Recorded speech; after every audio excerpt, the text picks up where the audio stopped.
Otherwise we're going to get feedback from you. That would be great. That's me. Okay, I don't think I'm going to be able to do this. Okay, we will call. Okay. Yeah, wait, we got a little echo here. We're going to try to figure it out. Oh, there we go. There's my volume.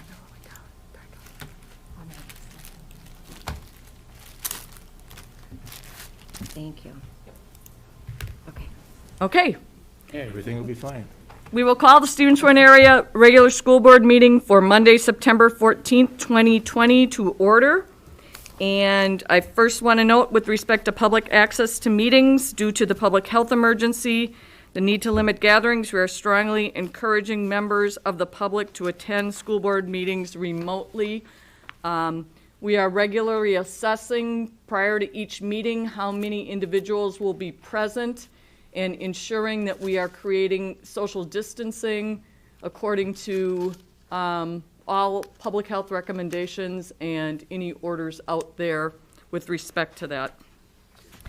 We will move into the roll call and verification of quorum, and we'll have Carlin do so. Okay. Ms. Erler. Here. Mr. Wade. Here. Ms. Scott. Here. Ms. Rano. Here. Ms. Portson. Here. Ms. Vang. Here. Mr. Eagle. Here. Mr. Pope. Here. Ms. Baker. Here. Okay, we have a quorum. Excellent, thank you. We will stand for the Pledge of Allegiance. I pledge allegiance to the flag of the United States of America and to the republic for which it stands, one nation, under God, indivisible, with liberty and justice for all. I want to note at the beginning of the meeting, as we've been noting, all of us who are present here this evening are wearing masks per the guidelines with respect to the state. Under the governor's order, in the event we are speaking on school matters, educational matters, we do have the option to remove our masks during the time we were speaking. So if some of us are doing that throughout the meeting, we just want the public to be aware that that is still within the guidelines that the governor has set out. We will move into item 4, public comments.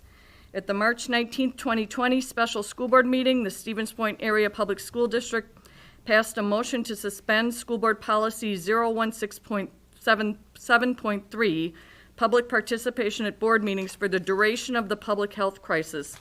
Members of the public may provide public comment pertaining only to specific items on the agenda via email by Sunday before 6 p.m. The Sunday evening immediately prior to the school board meeting. Did we receive any email comments, Carlin? We did not receive anything. So we received no public comments. We will move into item 5. Well, first, let's welcome Carlin. Carlin Kramer. Welcome back. Welcome back. She has been a long time employee with the school district. She left us for a very short period of time, and we are so excited and grateful to have her back helping us move forward together with the district. So welcome, and we really look forward to working with you, Carlin. Thank you. It's good to be back. I'm very happy. Excellent. You like riding the bicycle. All right, we'll move into presentations. A, the communication report, Sarah O'Donnell.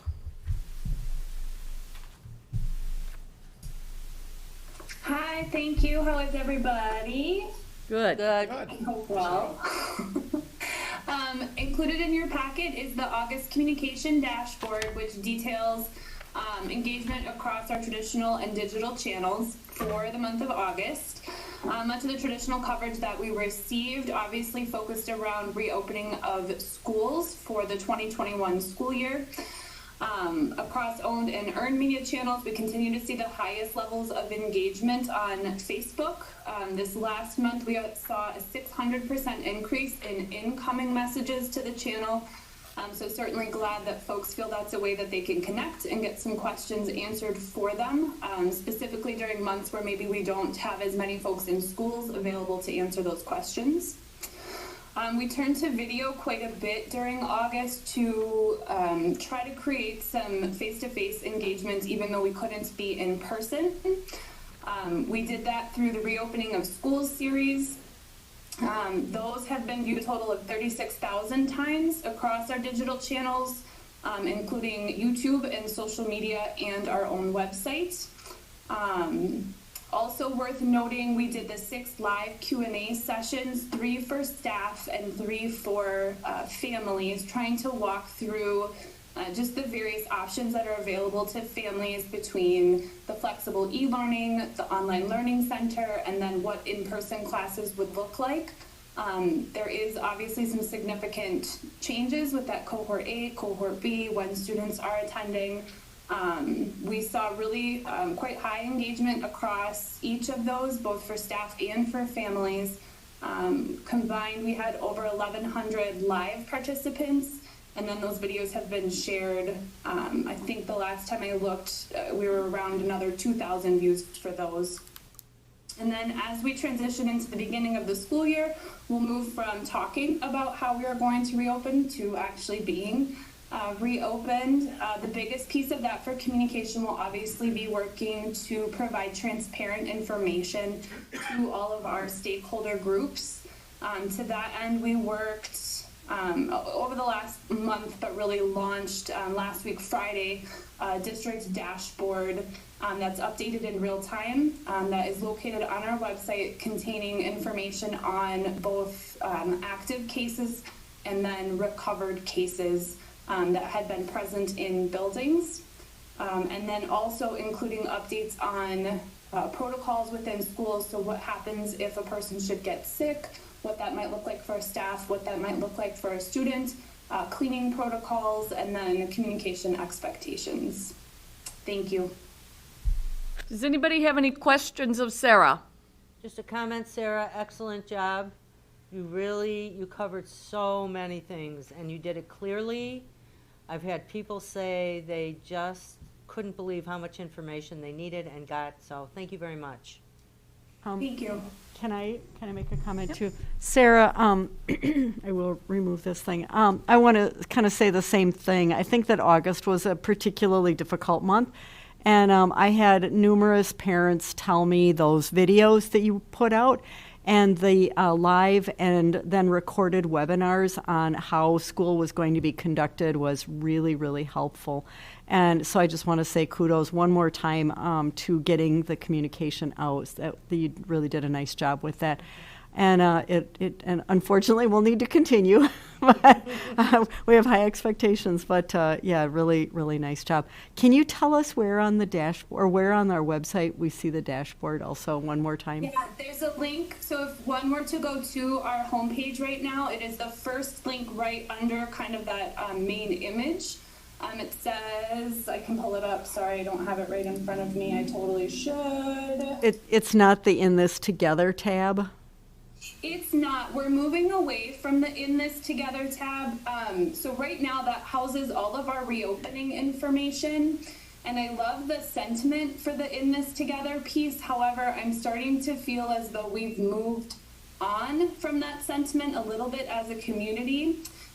Also, we used that a lot to kind of differentiate our e-learning from so when we made that transition to being fully online last March, we really worked to brand kind of pushing people to that In This Together tab to receive information.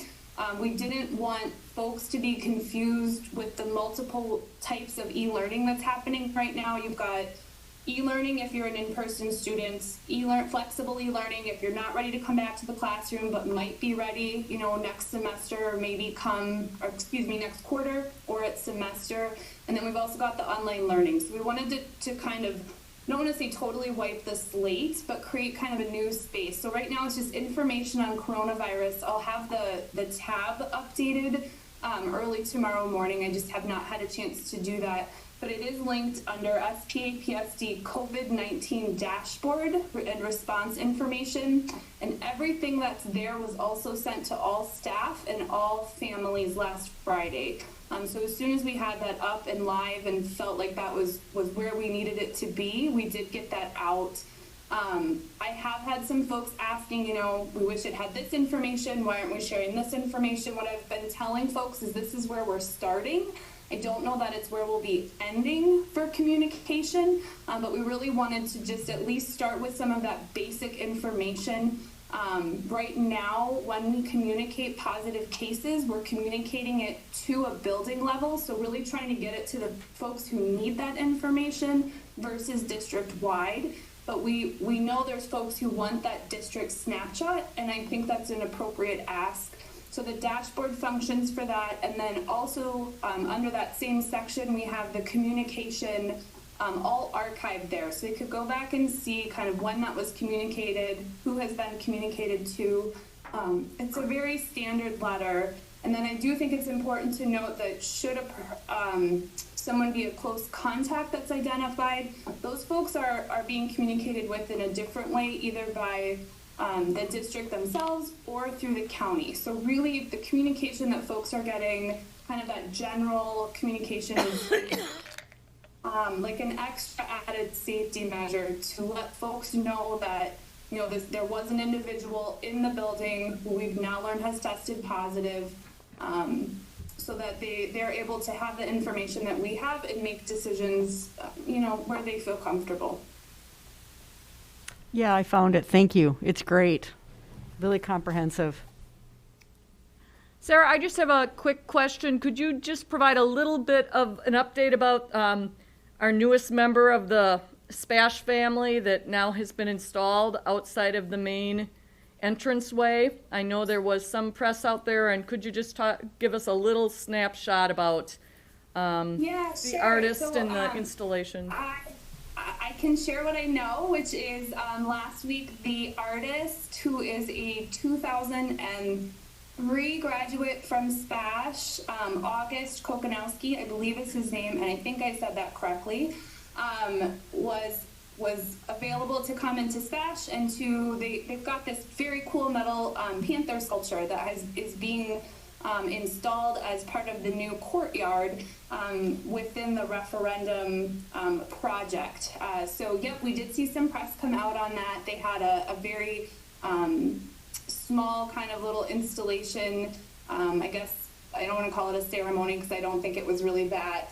And then we are looking forward to being able to kind of unveil both the interior referendum work, which looks really great. We're excited to share that with the community, and then the exterior courtyard work as well, which would include that new art sculpture. So, when it's a little further along, we don't quite have all of that buttoned up yet at SPASH, but looking forward to sharing that. And we know, like, under normal circumstances, right, we'd have like a big fun grand opening and cut the ribbon. We'll still probably do a smaller ceremony like that, but then also wrap in some video, since folks, rightfully so, aren't necessarily going to feel comfortable, and we can't have large gatherings. So looking forward to that in the coming months, I would say. All right. Thank you. Anything else for Sarah at all? Okay, we'll move into item B, the superintendent's report. Thank you, Sarah. I likely will echo much of what Sarah just went over. Well, we're open, and things are going, I would say, quite well. Not necessarily knowing what tomorrow brings. We had a gradual start to the school year for staff, or for staff as well as students. Our staff had an extended learning or professional development opportunity, and our students came in gradually over the course of last week. That really did work out well, received a lot of positive feedback. We all did as we went through the district from staff for the extra time that they had, to include our bus drivers and our transportation department. For years, well, forever and a day, we would have the first day of school. We'd put, all the kids on the bus and drop them off the same day. And just the gradual start really helped us out. Something we may even look at, it's going to be lessons learned as we move forward. bringing students in gradually, I think, is going to pay off over the next couple of weeks, regardless of a pandemic or not. So we will be, throughout the course of the year, documenting what we've learned, not in the event that this continues. Well, that's part of it. The other is, what might we look at from a different lens? Again, I attended the majority of the schools. Cabinet members did as well. Lots of positive feedback, and some concern yet with staff in terms of what all this looks like. And of course, we all understand that. The contact tracing has just begun, and Corey Hirschbrunner is responsible in partnership with the county for contact tracing in the event that we have positive COVID issues or exposure with students, and Beth Bakanovich is responsible in partnership with the county as it relates to any staff. The USDA, you're probably aware of, extended free meals through December 23rd. That includes in-house meals, our hot lunch programs, as well as the grab and go, and of course grab and go throughout for those that will be involved with e-learning. So that's was a positive news and well received. Again, that's through December 23rd, unless funding it disappears prior to that. Any questions for me? Yeah, can you tell us about how many students we have completing e-learning? We have approximately 15, Corey? About 15% of our overall. About 15% of our student body would be e-learning. It started off probably about 8% in July. That's fairly consistent with districts that I talk to, my colleagues in districts that are similar size. I shouldn't say similar size. I think that's fairly consistent throughout the state. And that changes daily. We have additional students wanting to return, and of course there may be some that'll want to go back and do e-learning, and we expect that to. About 2% of that 15% have indicated they want e-learning for the entire year, and the 13% is making a decision based on quarter. Craig, can you tell me where, because I get a lot of questions like everybody is, like how many COVID cases do we have? Like, where can people go to find this? That is the dashboard that Sarah referred to. Trish asked the question. If you go to the opening page, it's going to say reopening plan, hit learn more, and on the right-hand side, I believe it's like 3 bullets down.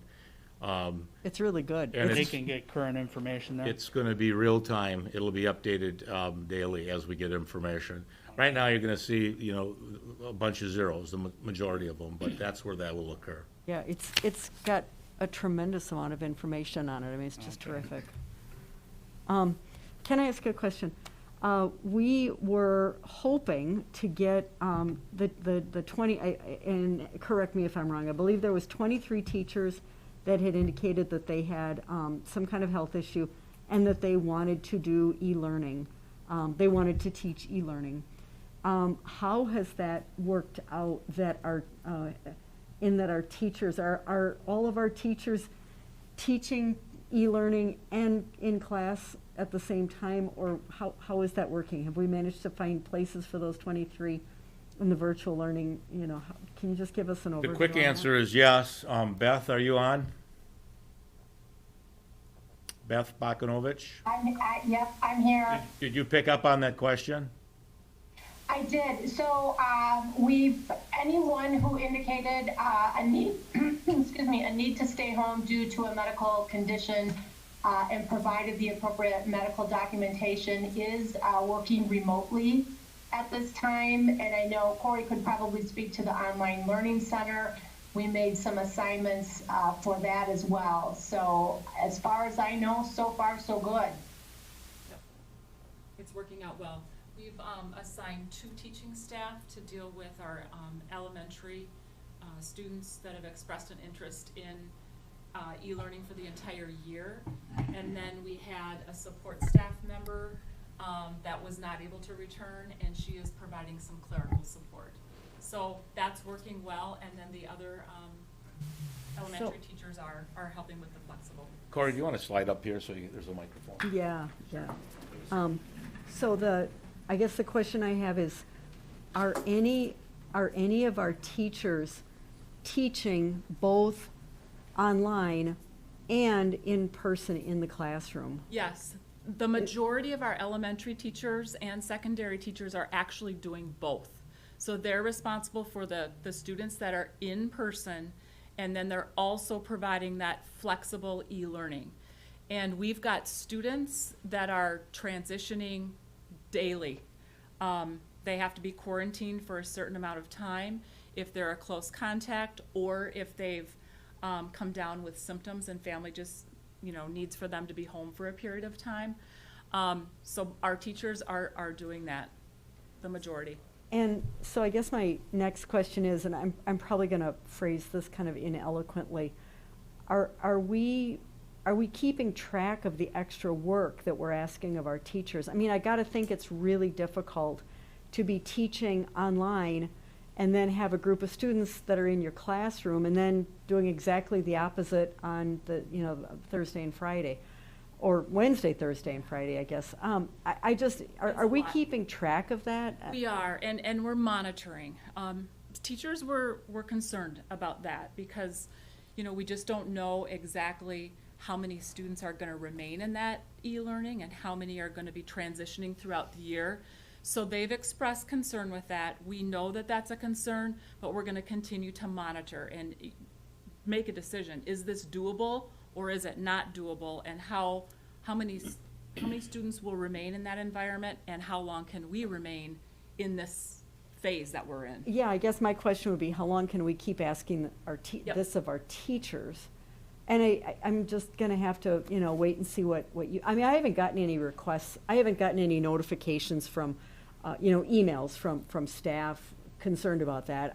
That just seems to me like a lot. And I was hoping that we might have enough people that want to do virtual learning, that we might be able to put those, we might be able to come up with one entire, what am I trying to say, set of grades, that we would be able to move that, but it doesn't sound like that's what happened. If we were going to do that, we thought at the elementary level, it may take probably 14 additional staff Oh, to boy. do that, Okay. which is significant. Yeah. And again, I think we're just going to have to monitor. Our staff has been amazing. They know it's going to be a lot of extra work. We've given them the Wednesdays, which is going to help. So they had a lot of additional time, 4 additional days at the beginning of the year, and we have the full Wednesday to do a lot of that planning. We've also, in our buildings, determined who some of those e-learning contacts can be, so all of the work doesn't fall on the teacher. There might be a social worker or a school psych or some educational assistants that might be able to make contacts with families to make sure that they've got what they need. And we're keeping those families engaged. So we're monitoring. Right now, it's working, but it's still really early. I guess I'd feel more confident giving additional information maybe in a month. Yep. Thank you. Thank you. Great question, and that's a concern that was brought to our attention as well as last week when we were going through. And of course, there's a fair argument. It doesn't necessarily matter if it's one student that's e-learning or if it's 10. There's a lot of work, additional work. We get that. Yet there's some complications as it relates to staffing. If we were to do, and we thought through that would require a substantial amount of additional teachers. With that comes a decision. Do we put those teachers on contract, or do we hire substitutes? And if we're gonna, to what extent do we have a pool for this type of stuff? Because there's a shortage of teachers, and if we hire 14 new teachers, if that's the number, it would be close to that. And in 2 weeks, we're all e-learning because COVID-19 hits us hard. We're purchasing teachers that won't have work to do. Mm-hmm. I shouldn't say that, but that's part of the whole issue there is once we offer a contract, we just offered a contract for the entire school year. Sure. So we're going to monitor that whole issue, and this conversation will occur probably at each board meeting. Mm-hmm. Good. Thank you. Craig, I had a question. Have we had teachers not able to begin the year with their classes? in person? Due to COVID-19, Yeah. yes. Have we had, what we anticipated was a problem getting subs, even though we're just in the first? We have not had a problem getting subs. Now, keep in mind, if a teacher is not in their building because of COVID-19 and they're not sick, we don't hire a sub. They're teaching virtually from home Their whole class? at the secondary level.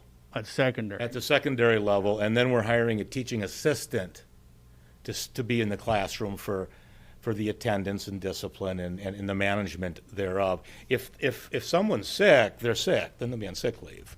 Elementary is a little bit more challenging because you've got to have a teacher in a classroom.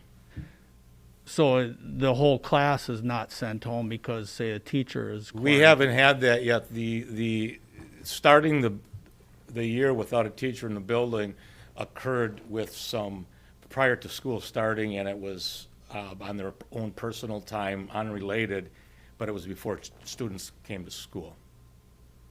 Okay.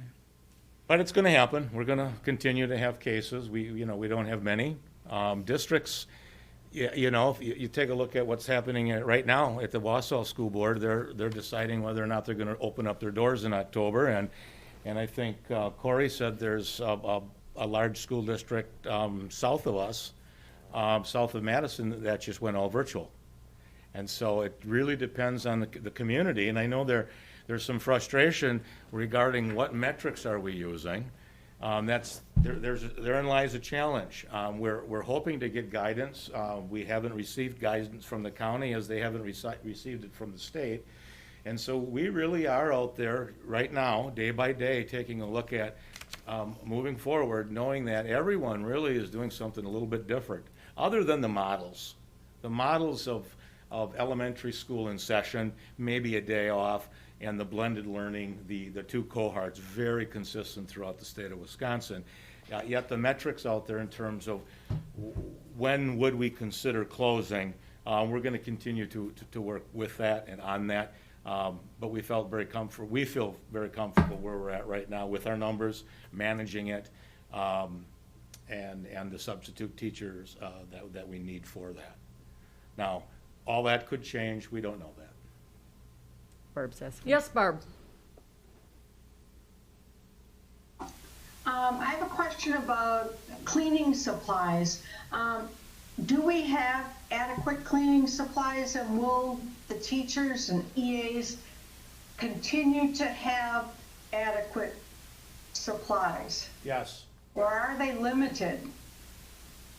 No, we are not limited. And somebody told me, I don't know if it was Corey or Beth, that just the amount of money we just used in terms of purchasing cleaning supplies. Mark Krutza ordered enough for the year. And if we can't get a supply, Barb, Mark is finding us an alternative. He's been great with that. Awesome, thanks. Any other questions? So I guess my question is with respect to what's happening at the elementary level. Those students, well, elementary and high school, junior high, although it's a little bit different, students are being served at their regular school building, but they're being served online. So if we have a student that has chosen to e-learn and they were attending Roosevelt, they are receiving e-learning instruction from their teacher that they've been assigned to as though they were present. Right. And so right now, I'm thinking because our metrics are that 85-15, we have the majority of the students within the buildings with face-to-face instruction at this point. And then we have, it might be interesting for the board, if it isn't too difficult, to just provide us with some information about what our class breakdowns are looking at. I mean, what's maybe an average of students that are in the classroom, face-to-face, and then students that teachers are being asked to serve, to provide online learning for. I think that might be helpful for me to get a sense of, and again, as you noted, right now we only have about 2%, did you say, that have indicated they're doing all year.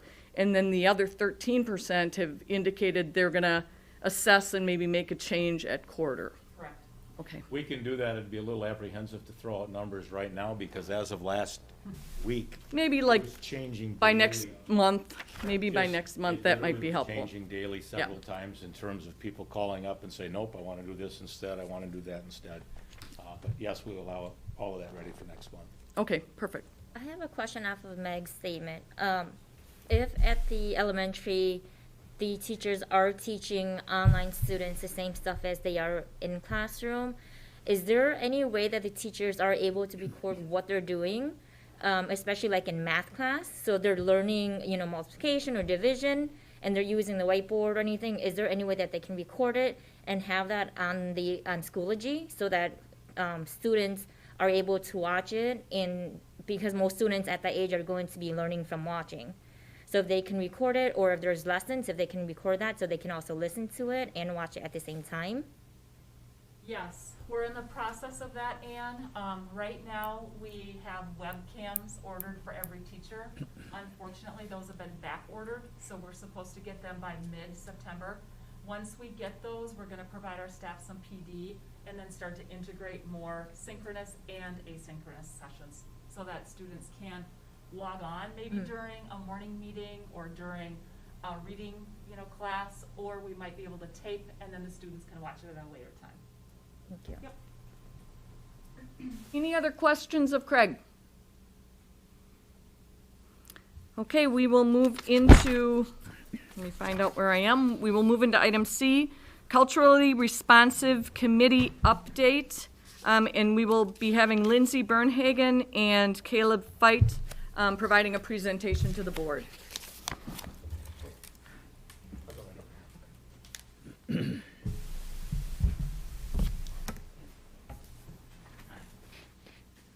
evening. Give me one moment to set up and hopefully we'll be going.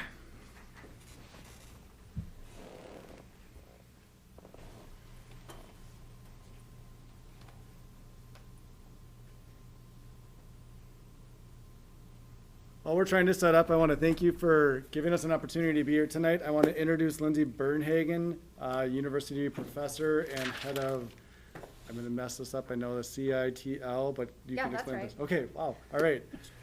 I'm going to let her introduce herself. We are collaborating in a lot of different ways with Lindsay this year. Really excited to share all of that with you. This has kind of been an ongoing process in conjunction over the last 2 years that I've been here. One of the kind of keystones to this is our identification under ESSA and IDEA, which is our federal oversight. We're over-identifying students of color in special ed. That kind of spearheaded the work, which you would think we have to tackle it in special ed, but we actually have to tackle it in the regular ed area of it so that we don't place students. And so we are doing a lot of proactive work. And so we're taking some steps in that. And one of the steps that we're taking is this year partnering with Lindsay and her expertise. And we're going to go through some of the training we're going to do. Some other key highlights. We also have, before I forget, because I'm really horrible at introductions, I have Jen Melville and Amanda Mayo joining us virtually. They are co-facilitating a professional learning community as well, so they're going to speak to that in a little bit. We've also applied to a national network called MSAN, or Minority Support Achievement Network. We are in the final stages of the application process. We're meeting with them this week to finalize their selection committee and hoping to hear back from them the next week. That is a student voice activist group, or I shouldn't say activist, but an advocacy group that will come in and help us with professional resources in conjunction with this to provide us the students and the ACEs group you've heard about over the course of the last few years, an opportunity to learn how to speak and get their voices heard in a more professional way, as well as providing our leadership in our district an opportunity for training and professional development under the areas and lenses of diversity and inclusiveness. We're working with our social emotional learning practices to make sure that they're engaged in culturally responsive practices. So our roadmaps are also looking at this. We're looking at the school-wide resources that we have to be more inclusive with culturally responsive practices. We are enhancing our ACE group, which is that Advocates for Change and Equity group, which is our student groups at the high school. They're looking to expand down into our junior highs to give our junior high students a voice. Lindsay's going to be a part of that group as well to help them advocate for that as well. And then we're also reframing our approach in our student problem-solving teams, which is our student assistant teams when students where teachers and staff are working with students and their unique challenges, that we're looking at how to reframe that in a more global lens so that it's not a deficit approach, that it's more of a proactive approach, and we're looking at the whole child and not just the specific area so that we can problem solve more accordingly. So we have a lot of things going on right now in the midst of the reopening of everything, but it's a high priority for us amongst all the other stuff. So I'm going to let Lindsay speak a little bit, and hopefully we can share the screen, and then we'll go over what the PD looks like for all staff in our district. He's going to help. Go ahead. All right, sure. So I'm Lindsay Bernhagen, and I'm the director of the Center for Inclusive Teaching and Learning at UWSP, and also the diversity officer for academic affairs. I'm a Stevens Point native, well, a Junction City native, more accurately. So I came up through Point Public Schools, and I came back to Central Wisconsin a few years ago because I love this place and I believe in it, and I believe in the goodness that it has to offer. At the university, a big part of my job is professional development for our faculty and our staff. And by faculty and staff, I mean like professors to those who work in our university centers, to facilities, to police officers, et cetera, on campus. And my role for professional development is really around diversity, equity, and inclusion in the ways that we interact with our students and the ways that we interact with our colleagues. And there I developed multi-part training that's been really successful. It's been received really well, even by people that were kind of resentful about having to go through it. They've sort of changed their perspective on it, and it's really fostered some great conversation on our campus, and I think helped us move things forward. And I'm really excited to be partnering here with the school district because we're all in the same community, right? And we all recognize that some of the issues that we see, I know some of the issues that we see at UWSP, and I'm sure some of the issues that you see in your schools are not, our walls are porous, right? We don't have like a barricade up around our schools. This is all about the community. So the more we can sort of get those conversations moving across organizations, I think the better off we're going to be. So I'm just really, really excited about this chance to get it all using the same language and whatnot. Yes. And so I wanted to overview what training we're going to be asking all staff. And when we talk all staff, we're talking support staff, food service, transportation, leadership, teachers. It's going to encompass our district because the focal point is the entire district moving forward. My computer's acting a little. Do you want me to try to share my screen? Yeah. Do you have the link up? Try. To present it. Sorry about that. Duplicate. No, the boardroom's not showing up on my. All right, try that again. We'll see if it works. I just duplicated my screen, so let's see if it works now. Oh, you want me to restart my computer? Okay.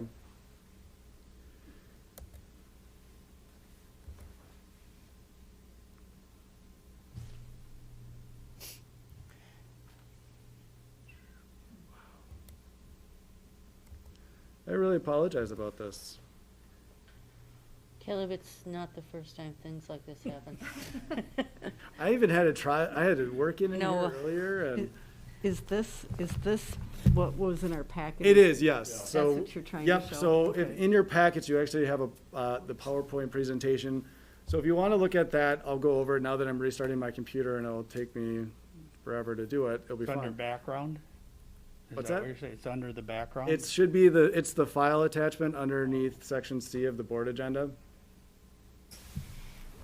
Hey, Caleb, Yeah. is this the presentation that I would have seen last Yeah, Thursday? This, yeah.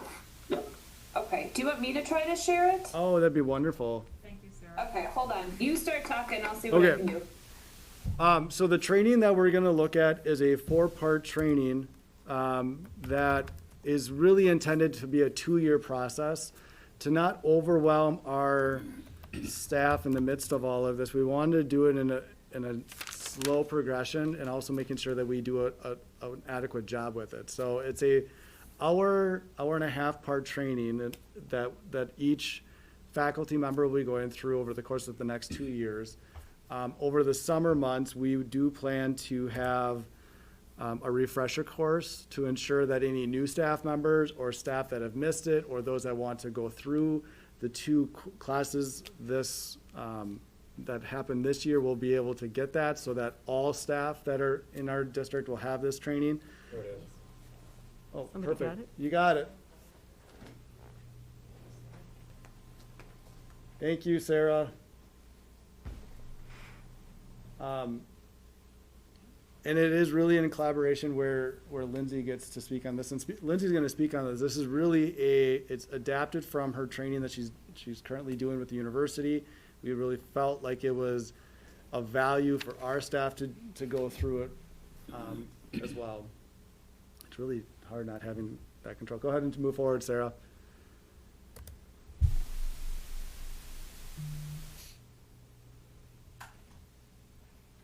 This is just an overview of the background, what we've done this summer. We did an equity audit, or we started to do an equity audit. What that means is we've had leadership take a look at district data and dive into it, looking at the different areas of culture, looking at percentages of the school district, and then as well as each of the individual schools to start to get a background of that, to see where our gaps are, as well as where we can fill in those gaps, so that staff and leadership have an understanding of what work they have to do, because every building is so unique in their culture and their own kind of demographics that they have, that we didn't want to just use our district data to have that. We wanted to take a deep dive look into individual schools and then create, and the ultimate goal at the end of this is to create like a sense of equity amongst all of our schools to make sure we have access for students. And that's really the key, is all students have the same access regardless of where they're at. And in order to do that, we need to take a dive to see where those pieces are missing so that we can then build from there. So our staff in June and July started to take a deep dive look into that. And we're going to continue that work with Lindsay and some of our other partners, that we're going to start looking deeper into that with MSAN and Lindsay and dive into that access point for students. And it is really a matter of all the rings of culture, not just race. It's regarding all socioeconomics, where, my goodness, my brain is on fire right now. So looking at gender identity. Disability. Thank you. I should know that one off the top of my Yeah. head. So it is really a deep dive look at that. Go ahead. And we didn't want to do this without having the goals and outcomes. And so the purpose of this is to really build the positive climate of our district, as well as having a reflective process for staff to consider where they start and where they can grow. Yeah, I just want to add a little bit to that. With all these trainings that I built, they're really interactive, and there's a lot of space for the groups that are in having the conversations to talk about what these things look like for them. It's not me coming in and saying, here's, the universal solution for everything ever. That doesn't exist, and if it did, somebody would have sold it for $1 million, and I would not be here right now. But I also develop all of my trainings with the philosophy that I believe everybody wants to do good and be good, and that everybody has positive intent. That's really at the core of how I organize things. That's my core philosophy. I really don't believe in shaming people. I don't think most people are trying to be hurtful or exclusive, or that any of these things are even things that we do intentionally most of the time. So that's where I start. And so we'll go over a couple of the goals of the training. Obviously, we just talked a little bit about this, knowing the current state of diversity and inclusiveness, and that's where the equity audit really dove into play. Finding value in diversity. And really, I want to highlight the one, like feeling empowered to make change that enhances inclusivity on our campus. And when we talk campus, we talk our district campus, so not just our schools, but wherever they are within our school district as well, including our building and grounds and our sporting events as well. So it really tries to outreach to that. That's what we're trying to build. And then obviously with goals, we have outcomes, and we're really hoping that through these trainings, and each one of these outcomes, I want to just highlight that they are tied to specific, or at least geared so that you can see that it's scaffolds, but they're all encompassing. So the numbers at each of these outcomes correspond to the courses or the sessions that staff will go over in the next 2 years, so that there is some correspondence back and forth, so you can see where some of the highlighted outcomes may come from as they're starting to dive into this. But it really is that commitment to making our Stevens Point Area Public School District more inclusive, examining biases and privileges, are being able to articulate the advantages of having diverse students and colleagues. And so it's really trying to take a deep dive look overall on this. If you want to move forward one more time for me, Sarah. As you can see, we are really eager to have that broad range of outcomes here, being able to identify ways of the formation of reflection of the courses, design, and interactions. Again, like she said, they're very inclusive courses. They're designed to be interactive, so it's not a sit and get. It is really designed for staff to really embrace this movement going forward. The next slide is really our hope for training session, our timeline that we're looking at. We're starting yet this fall, working with leadership and principals to set up one Wednesday this semester to do session 1. Next semester, we'll do session 2. Over the summer months, we're looking at to do a refresher for 1 and 2, because we really want to hit those new teachers as we start to hire in the fall. And then fall 2021, thinking that far ahead, we're doing session 3. And session 4 is really for instructors, as it is a pedagogy focus that we encompass at the end of that. However, just to highlight, and Amanda and Jen will speak a little bit of this coming up, that there's already a group of individuals from each of our buildings starting to take a look at the pedagogy into their schools and climates now, because they're ready and they're eager, and we didn't want to stop that. So just so the board is aware, the community is aware that we are doing some of that work currently, but there is a specific session dedicated to that. And again, it's not exclusive to just teachers, so if EAs or somebody else wants to jump into that for pedagogy practices, they're welcome to, but it is designed for instructors and or just those that are student facing. The next slides are really starting to talk about session descriptions, and this is where I'm going to let Lindsay speak to this because she's the expert on this, but the next 4 will dive into the 4 sessions that we're having all staff go through. So session 1 is the building awareness and value. Yeah, so the building awareness and the value of diversity, that session is really just about getting our heads around what is sort of the current state of things. If we look at, what are the demographics, where are we seeing equity gaps, and just making sure everybody's really familiar with what those things are. Because we want to know, like, where are we starting from? And then I do a lot of research-based stuff too. So talking about what does the research tell us about diverse groups and decision-making and problem-solving, and like, aside from us saying like diversity and equity and inclusion is a value that we have, maybe like a moral or ethical commitment we have, research also tells us it's like really good for thinking and ideas and student development and those kinds of things. So I like to share that research. So that's really the focus of the first part. Kind of why are we even having this conversation? It's a so what session. Session 2. The second session is really about what the research says about implicit bias and how that shows up in human life in all sorts of ways. So in education, in our experiences with medicine, in our experiences with the law, in our experiences in the workplace. Just talking about the research behind implicit bias, what it is, what it isn't. Really focusing on the fact that everybody has implicit biases. It's not just something that like people who have, racist views or something have implicit bias. Everybody has implicit bias. It's just a natural psychological function. So talking about the research around that, and then what we can do to try and mitigate some of those implicit biases. Completely eradicating them is challenging, perhaps impossible, but we can slow ourselves down on reacting to them or leading with our implicit biases. So some real concrete steps, what you can do to sort of slow down that process. The next one. And part 3 is? Yeah, part 3 is about it's kind of intervention training, really. So if someone says something, either a colleague, a student, whatever, and you're like, oh gosh, I know that wasn't okay. I need to step in. I don't know what exactly to say. I'm getting that nervous panic response. Like all I know is that I'm uncomfortable. this session really focuses using some case studies on how do you step in, how do you say something, how do you turn that into a teachable moment, how do you have that conversation with another person. Again, recognizing that there's no one solution for every person, every situation, every relationship, but there are a variety of general strategies that we can use. So I use case studies to sort of talk through what a couple of those things could look like.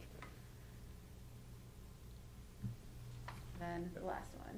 Yep, and the last one is really focused on inclusive pedagogy using the framework of universal design, which I understand is already well known in the district, so that's great. So just thinking about universal design and what we know about that as a philosophy for teaching and learning, and how we can use that same principle to make sure that our classes are as inclusive as possible, and that we can serve all of our students equitably. So the next piece that we're doing too is we didn't want to just wait on this training. We wanted to give those staff members who are ready and willing an opportunity to start this. And so Amanda Mayo and Jennifer Melville have been pretty instrumental since I've been here on doing this work kind of behind the scenes, but now we're moving forward. So Amanda or Jen, if you want to speak to the PLC and the work you guys are doing, and also maybe talk about the newsletter a little bit to share with that as well. That is linked in the board agenda. That's a monthly newsletter that's going to go out again as monthly for topics. So I'm going to let you guys take it over. Can we get rid of that? Yep. Can we get rid of that We're sound? getting a lot of feedback. Including Feedback. noises. Yeah, could everyone that is not speaking turn off their mics, please? Thank you. Okay. Go ahead, Jen. Let's try it. Hi, the PLC group that is meeting is really a continuation and a more formalized structure around a group of teachers and individuals in the district who have been meeting for about the last 4+ years, just very informally. Sometimes students from ACE would be there. And so now with the PLC structure, what we've been able to do is really get some representation from all levels, and now we're looking to try to also incorporate an increased representation from different employee groups to be able to come and meet monthly and talk about kind of where we're at, what we kind of need to work on, and the focus this year has been hopefully to get out a monthly newsletter. And this year it was focused with how do we meet our students where they're at, how do we help our teachers and our staff be ready to welcome them back, and so we kind of talked about that relationship building. And then we plan to meet every month to really kind of talk about what are those practices and tips and tricks that we can share with our colleagues to help more students feel that the school is an inclusive environment for them. So in the last newsletter, we really sent out a video about relationship making, and then our ACE students had put together a handout about 2 years ago that they had shared with some staff members, and we were able to share that district-wide. And then we invited people to be part of this group, and we've had a lot of interest, and we've had a lot of people say, please put me on the committee. I'd like to do more. I'd like to do more in my classroom. And then there's some other branches off. When I look at like our master's program in the district, courses are incorporated in that. And so there's just a lot of opportunities for staff to continue to grow and use this PLC to improve their practices. There's also a reading list included into your board packet that's split up into 3 different levels, so kind of depending where your comfort zone is. These are optional readings for staff to start as they're exploring, and we're diving into this a little bit more. We wanted to give them a place to start and some readings to do. As we dive into this a little bit further and some of the work that we're doing with Lindsay, we'll obviously do some more book studies on this with the whole district and really get ready to dive deeper into this and work through getting our district into a more inclusive district and so that students can walk in. And the nice thing about this PLC, when you talk relationships, that tied right into our SEL work that we focused on. And so we're not doing things in this silo approach. We're really trying to encompass all the work in that universal approach, and that way teachers aren't having to do multiple things. They're looking at their classrooms, they're looking at their environments, and they're taking an approach of how do we engage our students in an inclusive environment, in an educational environment, in a safe environment. And so that is really the focal point of the district. And so we're highlighting the culturally responsive, but it's also encompassing the UDL work that we're working on for K-12, our social emotional work that we're tying all together in our task force, as well as this, And then we do have the secondary staff looking at literacy and diving into some English texts as well to make sure that we're doing more inclusive readings. And so we're adding more inclusive literature in the secondary schools and their English courses. And so really trying to encompass all of this work together. Amanda Mayo, if you're there, do you have anything else to add? I don't want to miss out on your opportunity to. No, I think Jen did a great job of covering it. I think the emphasis just that for something that's been ongoing for several years is really starting to take shape and gain a lot of steam. And the feedback so far from our first newsletter has been overwhelmingly positive. Absolutely.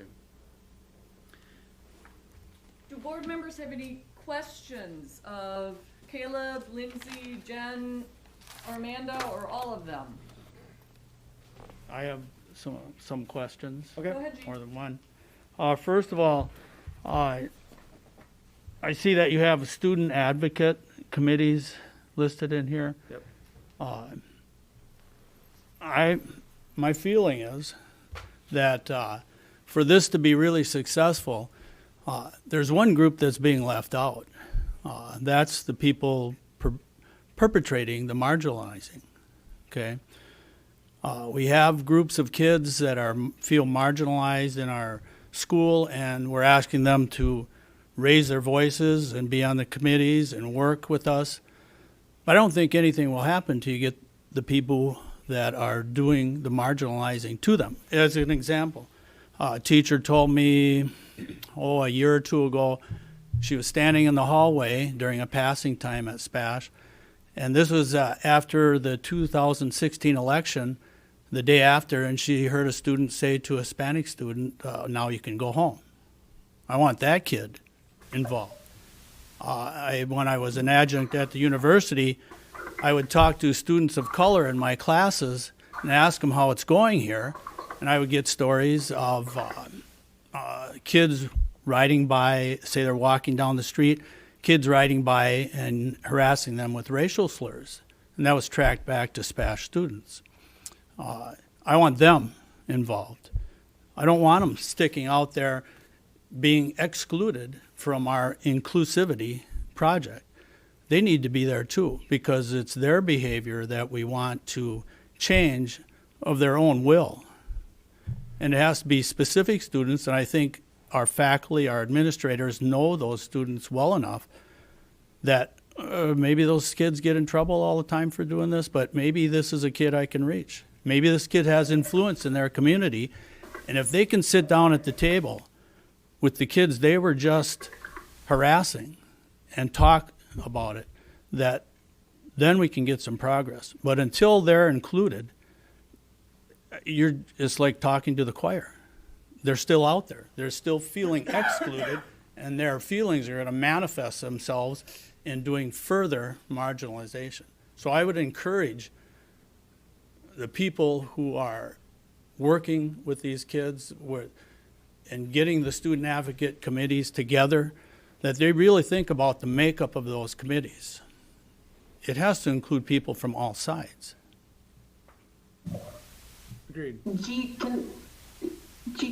wanted to give you a quick update on that. So the other portion that we didn't really talk about yet too much is we have a component in our schedule, in particular 712, an advisory, where students are doing a bunch of different advisory lessons. And once we get them acclimated to the new way of school with COVID-19 procedures and things like that, part of the work in that advisory group, and that's led by Brigida Austin and Kindon Vasquez, and they're doing a great job, is to incorporate some of those culturally responsive lessons into that. And so they are working with our committee. They're actually part of the PLC. Brigida serves on that. And so those will be lessons that are part of that advisory.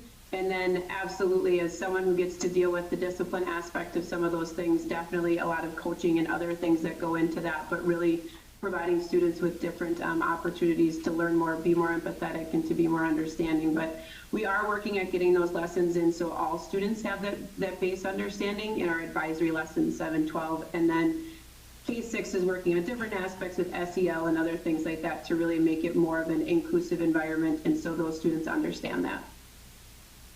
Thanks for your answer, John. I just want to make sure that the people at the table, I taught at Spash for 20 years. There were some kids that you just didn't know what to do with them when they were way out there, things like that. I want to see them come. Now, you can't drag them there, but I do think there are certain students that teachers know, that administrators know because they're in their offices, is maybe this kid could do it. Maybe this kid has influence in that particular portion of our society. And even though you may have to swallow hard, but you might say, I would rather have this kid here than out perpetrating whatever they've been doing to cause trouble. And that maybe you can reach that side. And it won't be easy. It'll make it a lot harder. I think that as we develop those teams or those groups, we want to make sure that we are getting all the voices heard. So well, the people to ask would be the teachers. They'll know. Yep. They'll know who you can reach, even though they might be in trouble all the time. They'll tell you, and they'll give you their personalities, and you got to pick the right ones. Great idea. But they have to be there. Yeah. So I, So I've got, go ahead. No, go ahead. Go ahead. As you all can expect, I do have lots of questions and comments here.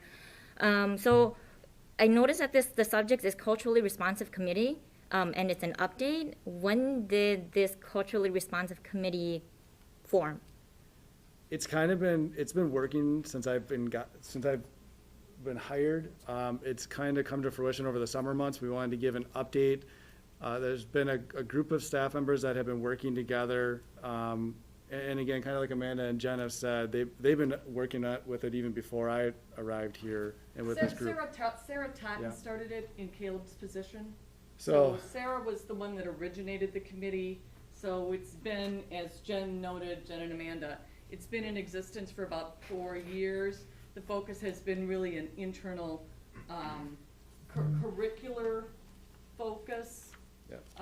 And then, of course, this past year with the many challenges that we as a district faced, both in the fall and in the Yep. spring. And again, Caleb was new last year. So it's, as noted, it's all coming together now. Yep. And forming with much greater definition in terms of direction and, frankly, support. And the board, as a board, over the last several months, really signaling this as a priority for our district. I also noticed that there is a list of PLC members. Is that open to anyone in the district, or is that strictly for educators? No, it's open to anyone in the district, and when we sent out the culturally responsive newsletter, we actually invited anyone who wants to be part of that to join us for that group. And then as we started to look at now our job is to really look at who are we missing? Who do we not have on that group? So really looking for members from transportation, from food service. One of our food service members who was on it left and took a different job. So really trying to find people from different parts of the district so that we have representation from various groups, as well as different people from all over. Okay, so my question here, though, is this also open to community members and students? Because I recall a conversation that Craig and I had with young adults and a current student within our school district, and the suggestion was to have students to be on this type of committee, as the students are the one in school, so they are the best to listen to see what they need and what they want. I noticed here it consists of district staff, which is great. Another question from that is, how many of these folks who are signed up identify as Black, Indigenous, or a person of color? I ask because it's a culturally responsive team. I will not call anyone out, but I will call everyone in who is watching or who may watch this. It was brought to my attention not too long ago that a member from this list a student had medical issues. It was suggested to the parents to take him to the doctor's office. The parents stated, we have already taken him. There's not anything that they have found. Parents' next step was to do something culturally to see if it's his spirit. Because every culture is different, and they were denied that, and they had to jump through hoops. So if this is a culturally responsive group and committee, which marginalized groups are being represented? I know when we talk about marginalized group, we're talking about the LGBTQ plus community, we're talking about poverty, we're talking about race, we're talking about all of that. I don't see that in this group. So if we're building that within our curriculum, what's our next step? Because I feel like this is a fail already, because we're looking at this and there's not an array of folks who can identify with our students within our districts. So when right now there are members of the LGBTQ group on there. There are also about, I believe, 5. I'm sorry, I don't have the list in front of me. I'm at my house. I believe there are 5 people who identify as people of color on that list. We know that we still have a long way to go, and I absolutely agree in regards to figuring out who we need to get on that committee. In regards to students are typically invited. They've been invited at various different times to come and be a part of that. We've had a number of students from our ACE group show up at different opportunities when we've invited them. So we're still definitely working out the parameters around that. But yes, those are definitely things we need to continue to work on it and continue to fine tune along the way. So do students have to be part of an organization in order to be invited to these meetings? No, they do not. And how are these meetings communicated to students and other folks within the community as to when they are and where they're held? So right now, our first big official, so what we did is we did have one meeting with Lindsay so far to kind of give a background as to kind of where things have been, where the committee has been kind of getting our traction back down. And then our next meeting will be coming up, and we're going to be working with Sardana, others, our ACE group, you name it, to try to get that publicized and out there so people know where those meetings are and what they can do to be a part of them. Okay. I just had a meeting. I actually have a meeting Wednesday with our student group. And they're the ones that are working on trying to get those student groups at the junior highs and others, and really trying to get those established and hopefully continue to do some work even at the elementary if we're able to. All right, and then I'm looking at the newsletter here, and it says September 1st steps for building an inclusive environment. Get to know your students' names and pronunciations before they arrive. I challenge you all in this room, how do you correctly pronounce my last name? Considering the Hmong folks have been in this community for at least the last 35 years. So I believe, and I'm going to call you on this a bit, all right? I believe what the district has been attempting to work on over the course of this summer is to move forward in a positive way. And I strongly encourage board members, just like we will be encouraging members of our faculty and students, that if you're aware of concerns or issues that are happening within the district, it is, and we've talked about this as a board forever, it is essential that we are providing that information to our superintendent, to our assistant superintendent, to Caleb, to Connie, that we are working through them so that they are aware of issues and concerns that we as board members have. The board meeting itself is not the only avenue that we as board members have to work together to try to move forward these initiatives that we are creating together. And there has been an awful lot of work that has begun. There are a lot of people who are very dedicated to really trying to move things forward. And I strongly encourage all of our board to look to see how we best can support this effort. So if you have specific issues that come from your background, as each of us board members do, it's essential that we as board members provide that information throughout the course of our time on the board, not just when we're showing up at a board meeting. Okay, I would be happy. Okay, Meg, let me get my... No, I guess I would ask you, Ann, how do you pronounce your last name? The correct way to pronounce my last names are very simple. Va is Vang, as what you all know as Vang. Ya is what you all know as Yang. Small things, and we've had these conversations before, small things matter.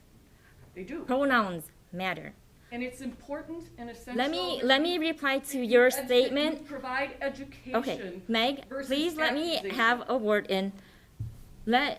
What you had stated, okay, that it's an ongoing thing and it has to be brought up.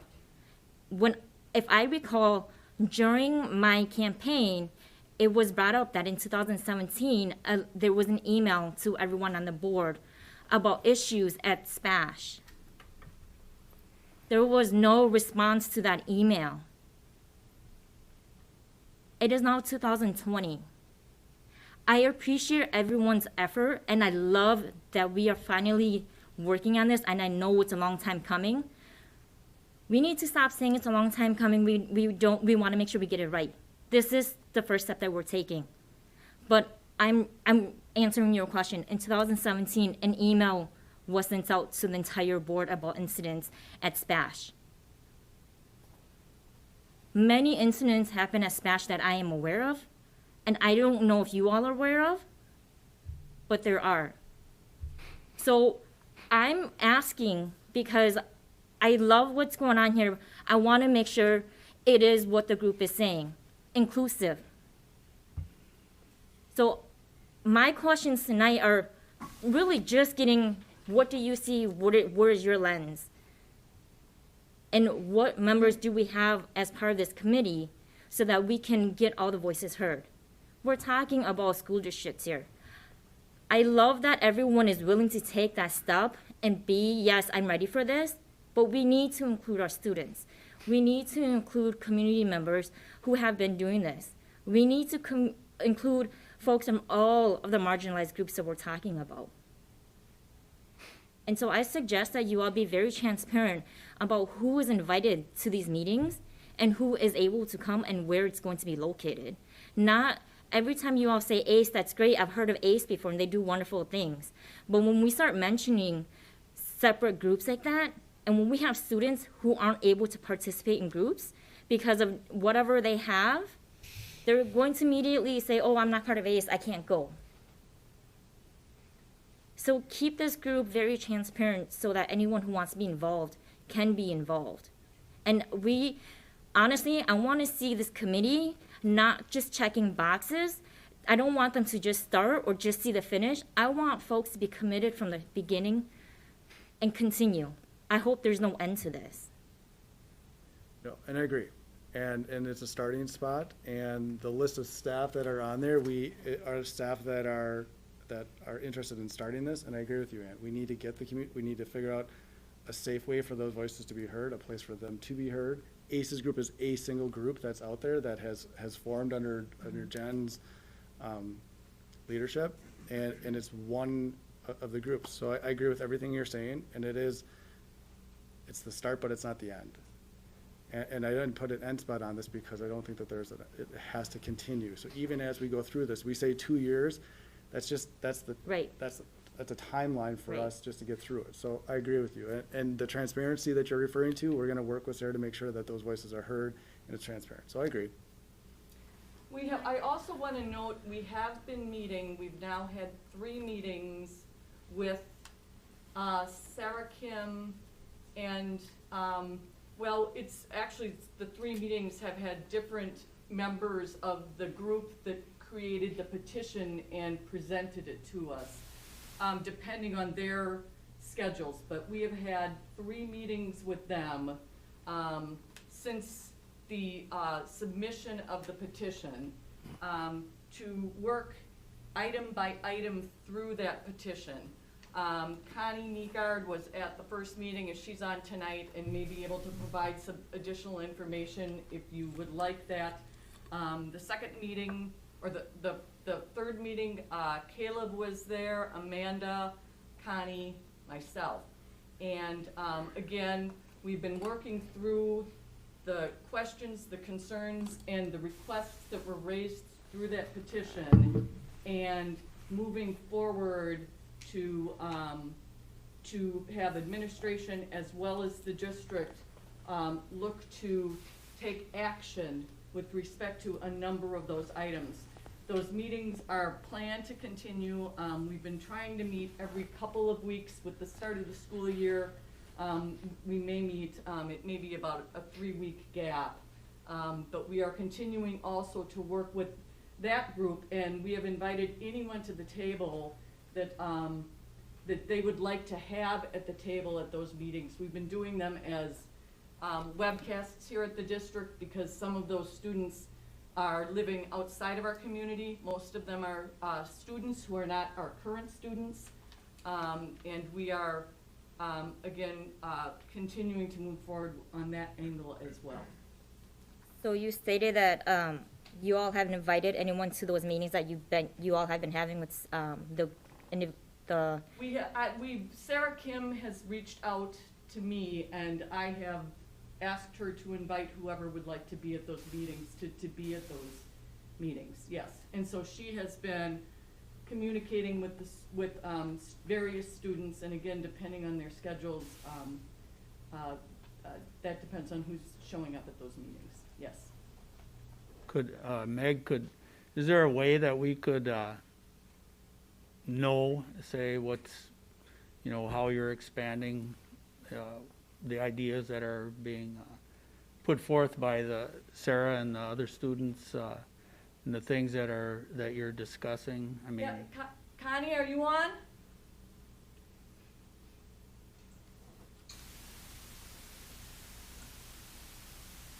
Can you hear me? Yes. Yep. Can you provide, just respond to G with respect to the initiatives you've been working through as a result of those conversations? Well, several, kind of different things. I think first and foremost is the board accepted the policy change for anti-harassment to include some hate speech and symbols that were part of the conversation that people saw and felt during their experiences in our schools at various times. That was one step that we took, that the board took and accepted recently. The other conversation was really about a lot about curriculum and instruction, and students wanted to see more diversity in all courses, not just English courses and reading things by authors that may have the same cultural similarities as some of our students, but also in all content areas, and students really, quite frankly, feeling strongly that they just weren't exposed to curriculum that was as diverse as our student population has become. And so that is something that we are starting to look at right now with our English department, diversifying some of the authors that are in their curriculum, but certainly should flow through to all our curriculum areas. So that was a big part of our conversation about curriculum. And then had some conversations about climate and students, talking about their experiences and their stories that we needed to pay attention to. Students asking for some more symbols in our schools that reflect our anti-tolerance, that reflect that we respect diversity. We asked for the members of this group to give us those kinds of symbols, meaning posters that they would put around the school that really were meaningful. So we had a lot of dialogue about that, and those students actually sent me those kinds of symbols that they felt need to be more prevalent. And then we had a lot of conversation about that where the conversations need to start, and that this isn't just a secondary issue, and that the kids when they were in elementary school would have really liked to see a little bit of more diversity in their curriculum as well. So we've had good conversations, and they've kind of kept us accountable to moving along with some of these things that we can look at and take steps forward. We have a lot of work to do, understandably, but this is a group of SPASH students Stash alumni who are giving us really frank conversations about their experiences and giving us some really well-articulated suggestions on how to take steps forward. It was nice to, now I can see where some of these changes started from these conversations. Would it be all right for future meetings to have just a little catch-up like this, a couple minutes that we could, you know, it's nice to see the genesis of these ideas and where they came from. Sure. Caleb, just a question, or, you know, one of the things when we, over the years, as we've had initiatives, I've always asked, how are we giving parents information? Because when you talk about culture, one of the things you want to talk about is, especially in elementary, younger children, what culture at home are they coming from? I think it's really important, and I'm not asking you to add this right now, but I'm just planting the seed that it's really important. I came from a family that was, you know, one parents from Europe, and you know, there was a lot of diversity in the schools I went to. It was normal to me, but I don't know that everyone has that experience. The younger you start to show children that diversity and let their parents, they can teach their parents actually, and they have over the years. So I think at some point, I hope you'll put that in, you know, some part of this. How do we include parents, educating parents in the culture that they're living in here for our kids? Because the staff, you know, they're professional, a lot of professional educators. They're looking at those things. Parents aren't looking at that. Yeah. They're looking at the lives of their children every day. For sure, Ann's kids. You know, the experiences you have come from the culture that your family has. So I think it's really important to, at some point, to include them. Yeah. So I do have one last question about this. Will you be doing anything about the intersectionalities of Yes. Yeah. Say that again, Ann? What is the different intersectionalities of marginalized groups? So you could be part of the social economic group, marginalized group, and then you are, you know, Black, Indigenous, a person of color. So like, how is that different from someone who is from an upper class, but if they identify as a Black, Indigenous, or person of color? Because the more intersectionalities that you have, there's a lot more that. Yeah, that's pretty foundational to my understanding and sort of philosophy of diversity. And I have a master's degree in gender studies. Intersectionality was foundational to everything that I learned there, and it's foundational to what I teach in my classes too. But yeah, that's a great point. And it's complicated. It's not just additive. It's not like you get 2 points for being a woman and 2 points for being a person of color. It's like, no, that's like a totally different, yeah. So I definitely talk about that. building on what Chris said about parents being notified and being kept abreast of the activities, and what I said earlier about the students that you, I would say, be, how do I say this? Like I said, we have to reach out to students that are doing the marginalizing, be one way to say it, but also with the PLC to reach out to parents of those particular students.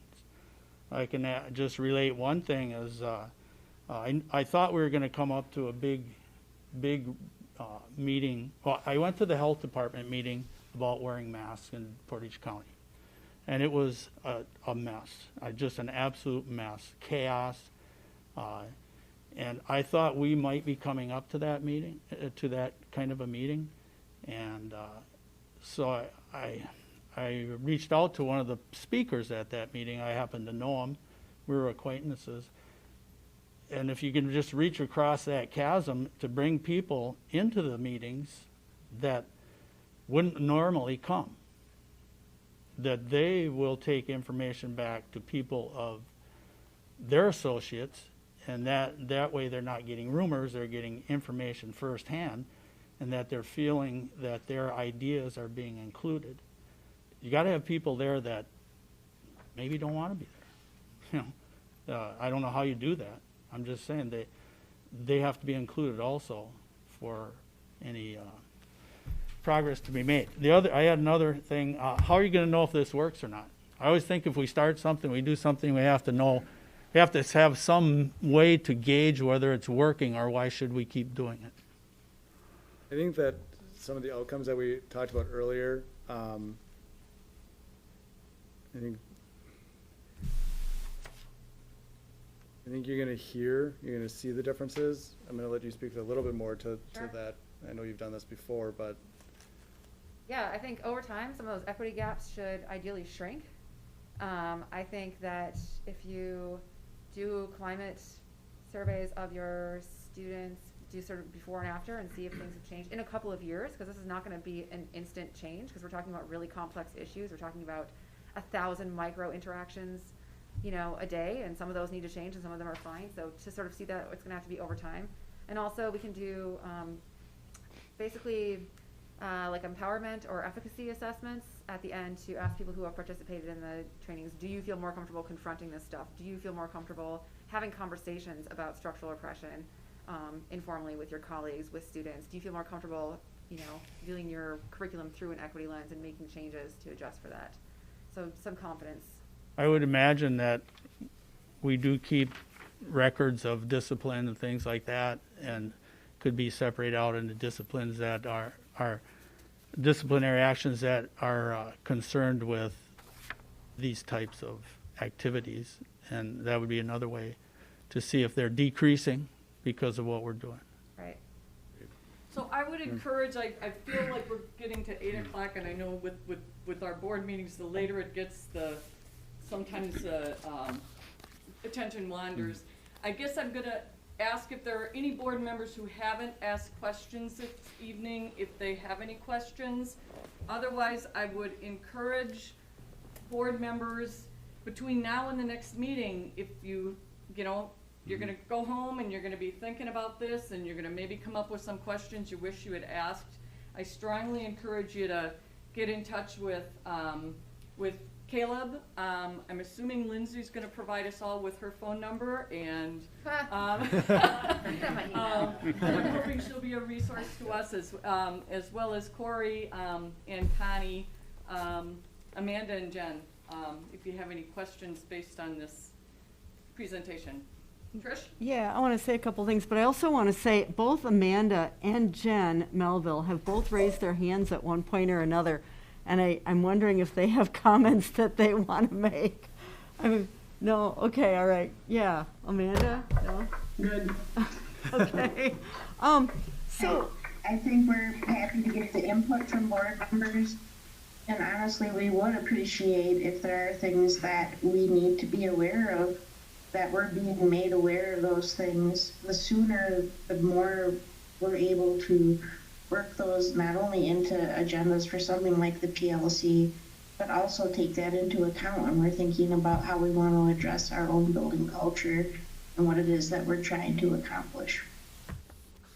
thank you. So I would just want to make one comment, building on I guess 2 experiences that I've spoken about in the past, is that when we talked about this, I think it was 2 meetings ago, I said that I felt as a board, when we have needed education and when we have identified something that was really important to us, we've taken it upon ourselves to have some education for ourselves. I think this is really important. This is culture change. And I first of all, I want to commend you for reigniting this committee, getting this committee going again, and taking this up and moving it forward. I mean, I think that this is the kind of thing that can keep a Kenosha experience from happening, if you will. I mean, I think that this is really proactive. And I think this is great that the administration has moved this forward. And I look at this and I see that you have this 4-part professional development plan, and that's great. And I see that as like a first step. And I can see other things coming from this. I can see the wheels in your brain going. and you're thinking about, can we do a workshop for parents? Can we do this? Can we do that? And I think that all those things can come together. But I just want to step back and say two things. First of all, this woman came and spoke to my Rotary Club about 2 months ago, 3 months ago. And in her little, whatever it was, 20 minutes, 30-minute presentation, because we cut her off, I learned more about microaggressions and about kind of the thought process. I learned so much just from her little short presentation to our Rotary Club. I really feel strongly that two things need to be added to this. And those are that the board should have, if we really want to live what we're espousing here, and if we really want to demonstrate this, we need to participate in some education. Us, these people around this table and on the screen up there. That's important that we do this. And I think the other piece of this is that I really think, like so many of our other committees, there should be a board member on this committee. Now, I don't know, I mean, like I've been a member of the tech committee for, I don't know, 4 years or something, too long probably. And the meetings are hard for me to make because they're during the day. But I really think that this is, and when I look at the list of people that are here and from all the different schools, I think that there should be a board member. And that board member, you know, kind of like me on the tech committee, might not offer much. I mean, I just can't because it's curriculum they're talking about. But I think that every now and then there's like this little bright spot that I might bring to the group, and more importantly, that every now and then there's a bright spot that I might bring to this board. And that's why we do that. This is really important. This is a culture change. It's going to take a long time, but let's keep moving it forward. And I applaud this. I applaud what you're doing. I like it. I just want to see it be a little bit bigger, and that means bringing the board on board with it.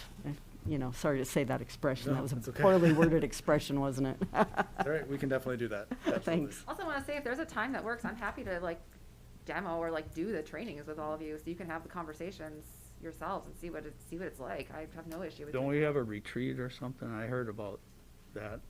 We have not had one this year just because of the practical reality with the reopening of our schools. But We have our years hope is past that we will be every able to. August, I believe. Yeah, at some point. I mean, I'm Yep. happy to Okay. do that. Okay, All right. I think it'd be kind of fun. perfect. Mhm. Absolutely. All right, Thank you. All right. Thank Thank you. you. If I may add to this, and I know I don't want to move the conversation along because we've got other things, or continue the conversation. This is not just a school district issue. This is a community issue. I have a informal bi-monthly meeting with Todd Kukan from the Business Council, Sue Wilcox, Al Thompson from UW, and right now we're singing to the choir. And we thought, well, where do we go from this? And it was, well, let's have this fall a cultural, community cultural event around equity and inclusion. Well, what does that look like, COVID-19?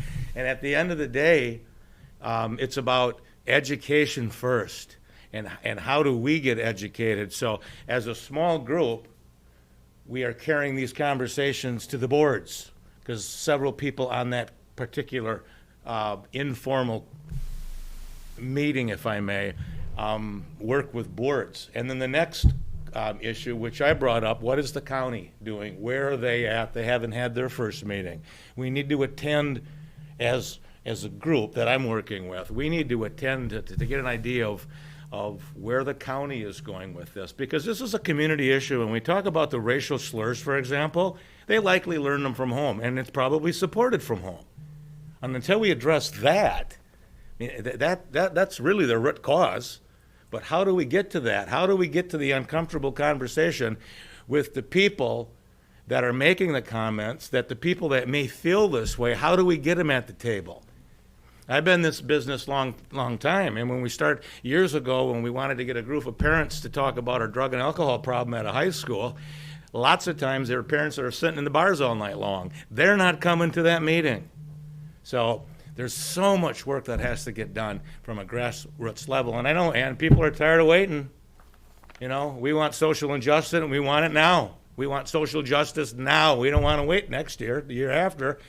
I was going to say earlier, Ann, we do have a strategic plan. We're in the third year. Next year we begin a conversation, and I'm not saying we're putting this off till next year, but we have to incorporate this into a major pillar within our school district, because this isn't going away. I will disagree with you in that you're saying, I'm glad to see there's not an end. I want an end. Let's have an end. It's not going to happen tomorrow, but eventually, if we can get to an end where we have social justice within our country, hallelujah, we found the end. But until then, there's a lot of work to do. I'll get off my soapbox.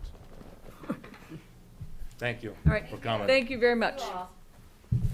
We will move into item 6, which is our consent agenda. We have the minutes of our August 24th, 2020 school board meeting, approval of the schedule of monthly bills, and employment recommendations as presented. Do I have a motion to approve the consent agenda?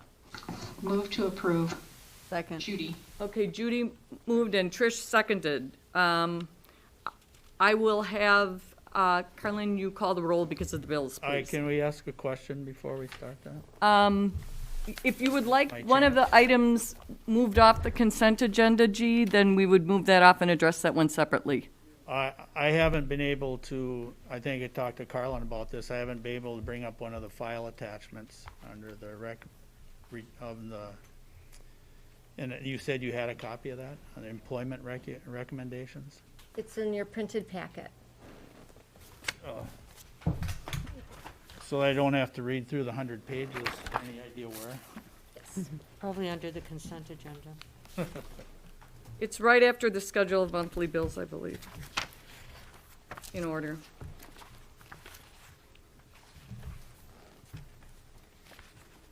Bills would be all these things, isn't it? Okay, thank you.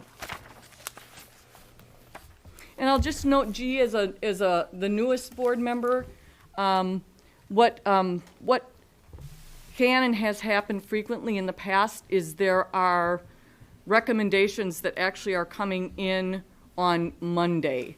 And so what we've been doing with the packet is, again, providing the most up-to-date, and then in the event there are additions to that, then those will be provided to the board at the day of the meeting. Mm-hmm.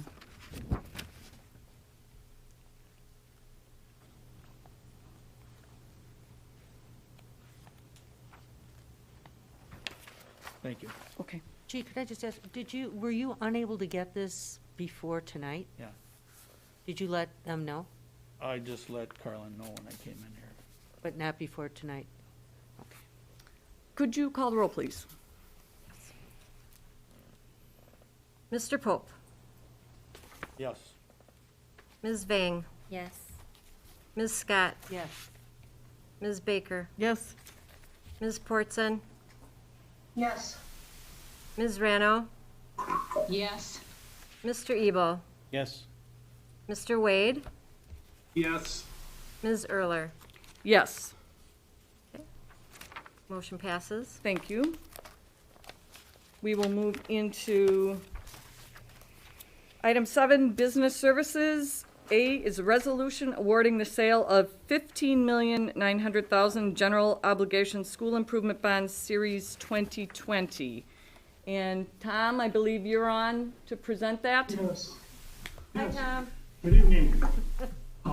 I do have Michelle Weiberg here, our financial consultant. She should be online as well. And we went out this morning and issued bids for the $15.9 million, which is the balance of the referendum authority. This turned out to be an excellent time to do that. The rates were low, and Michelle, are you on? I am. Good evening. Let me turn it over to you for now. Great. Tom, did you want me to share the presentation that I sent earlier today? Please do, or I can do it, either one. Well, I think I have it right here. Can everyone see that? Yes. Looks like you can. Perfect. Great. Well, good evening, everyone. As Tom mentioned, we took bids this morning on the final phase of the referendum financing for the successful 2018 referendum. So this first page is just giving us a summary of the bids received. This is incredibly exciting for people like Tom and I. A very exciting 5 minutes of our day, but bids were due at 10 a.m. The time we see here is Eastern time, so when we see 11 a.m. it's because that's stated as Eastern time, but bids were due at 10 a.m. and we take them on an electronic bidding platform called Muni Auction. And with Muni Auction, the bidders, there were 6 different bidders today, can submit various bids. They can keep improving their bid up until the bid expiration time.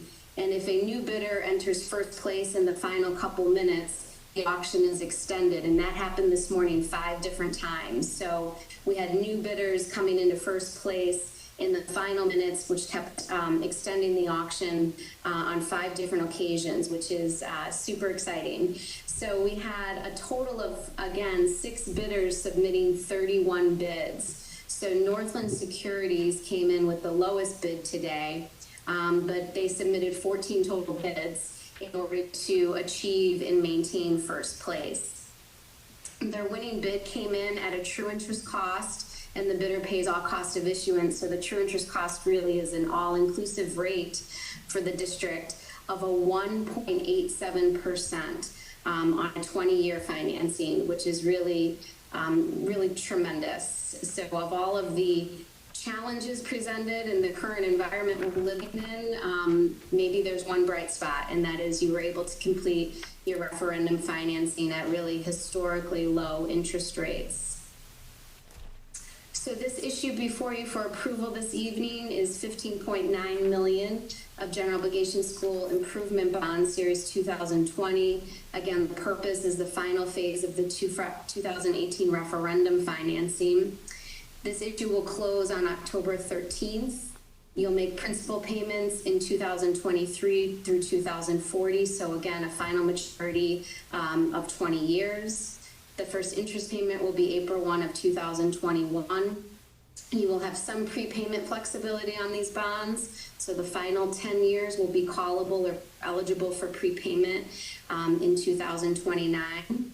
Your Standard & Poor's rating was affirmed as a AA-. So this is an exemplary long-term credit rating, and I think has a lot to do with the level of interest we saw this morning from those prospective bidders. And as we saw on the previous page, the winning bid was Northland Securities at a rate of a 1.87%. We saw this table when we completed the first phase of the referendum financing, which happened in March of 2019, when we did 60 million of the 75.9 million that was approved at referendum. But we now have a final summary of the estimated total interest cost pre-referendum and the final total interest cost now that we have all phases of the financing plan complete. So the total interest cost projected pre-referendum was over 43 million. The final is about 26.8 million for a difference of about 16.3 million less of interest costs now that we have final interest rates locked in. As a point of reference, the pre-referendum estimates for interest rates, I believe, were 4% and 4.75%, 4% and 4.75% for the 2 phases of the referendum borrowing. The final came in as that first phase was at 3.09% back in March of 2019. And then again, this final phase at 1.87% here in 2020. And the second phase, as was stated in your board summary, was not supposed to take place for 2 more years. So to hit what we thought we needed to, or the phasing of it was such that we needed to spread it out to hit the referendum targets. In this incredibly low interest rate environment, we were able to accelerate the issuance of the debt significantly and get it all done and still keep within those mill rate targets discussed pre-referendum, in fact coming in lower than any of those pre-referendum estimates. The facilities portion of the referendum, the projected tax impact of that question was 69 cents. The final is 54 cents for a difference of 15 cents. And then the 2 questions combined, which would of course be the debt and the operating questions on that 2018 ballot. The pre-referendum estimate was $1.46 for the maximum impact. The final is $1.26 for a difference of 20 cents. So a great story, you know, in terms of lower interest cost, obviously, lower tax impact, all of the debt being issued 2 years quicker than was originally planned, and therefore being paid off 2 years faster than what was originally planned. The next page, which is going to be incredibly difficult to see on your screen, just really lays out the detail behind everything I just said. So we had, this is really the long-range financing plan for the $75.9 million that was approved at referendum, where we had existing debt on the left-hand side, and then the new referendum debt here inside the box. The first phase of $60 million that was done in 2019 at a rate of 3.09%. And then the final phase before you for approval this evening in the amount of $15.9 million at a rate of 1.87%. The rest of this gives you total debt service, layers in the operating override that was also approved, coming to a final mill rate impact, as I mentioned before, that is under the estimates that were discussed pre-referendum. I'm happy to answer any questions that the board may have. You know, can I ask one? Yep. So this is almost made in jest, but I'm going to ask anyway. Any chance we can refinance that first $60 million for a lower interest rate? Well, we live under some interesting regulations as it relates to that, unfortunately. So unlike your mortgage that is prepayable in its entirety at any time, a bond issue has some call protection for those investors. So just like this bond issue, as I mentioned, is not prepayable, the final 10 years are prepayable in year 9.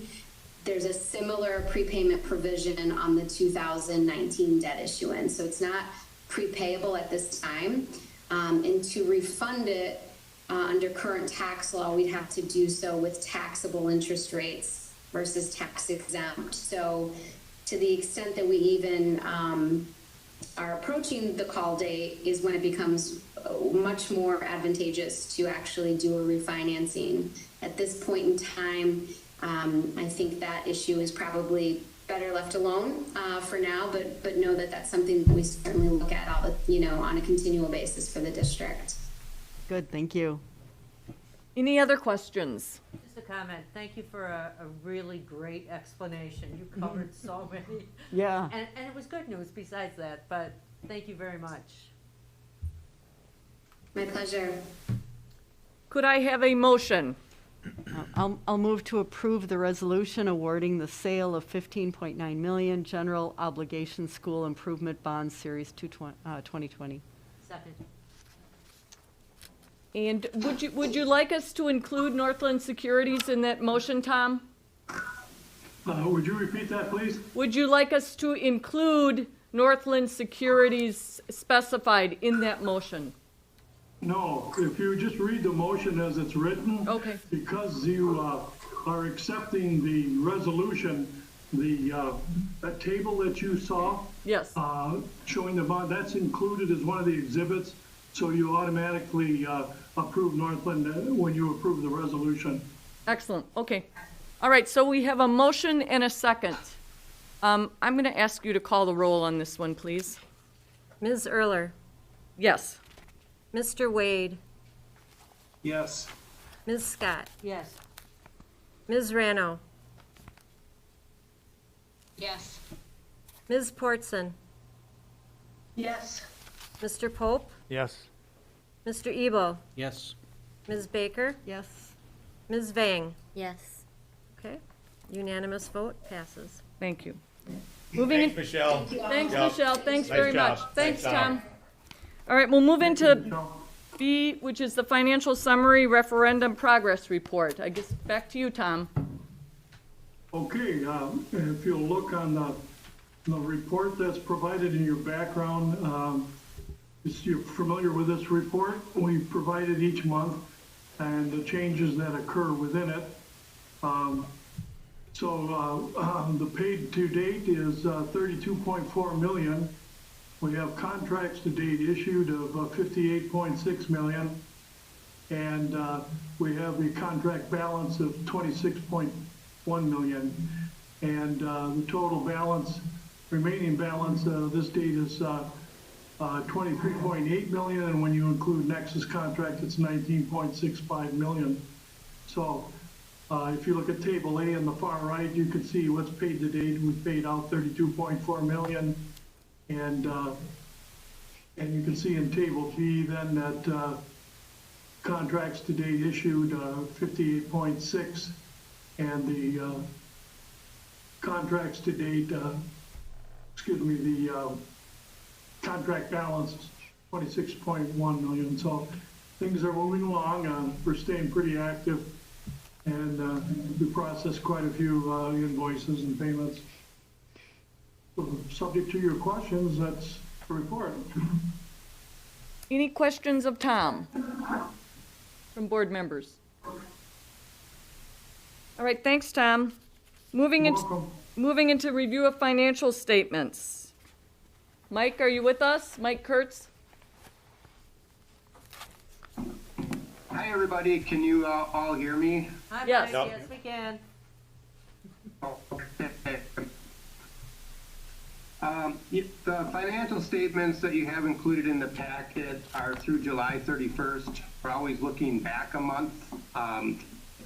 So they're only through July 31st. July is an interesting month because it's kind of a transitional month as we move from one fiscal year to another. So, for example, you won't see a whole lot in revenue at that point during the year. So for that reason, there's 2 reports included instead of my usual 3. The 2 reports that I did include are a balance sheet report and then the comparative expenditure report.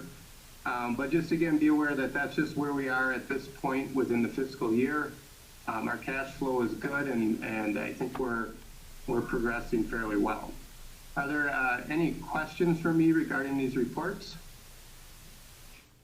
Any questions of Mike? All right. Thank you, Mike. Thank you.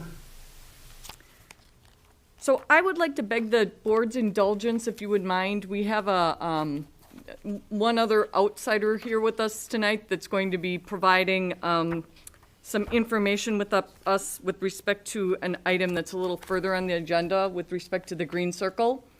And so with the board's indulgence, I would like to call that item at this point, and then we can go back into the others.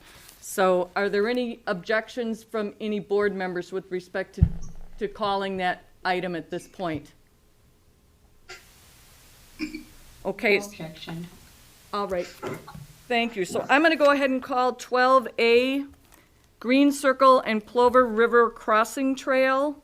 And it's an item submitted by Craig Gerlach, but we have Steve Menzel here, who is the chair of the Green Circle Committee, that would like to provide a presentation to the board and answer any questions board members might have. Hi, Meg and board members, thanks for having me, and also thanks for everything you guys do. I got four grandkids starting school this week. One of them's a 8th grader at PJ's, and the other one's a kindergartner, kindergartner. So exciting time for them. I wanted to talk about a project that has been kind of brewing for some time, and if you don't mind, could I share my screen? Is that possible? Yes. Sure. I'll give it a try here.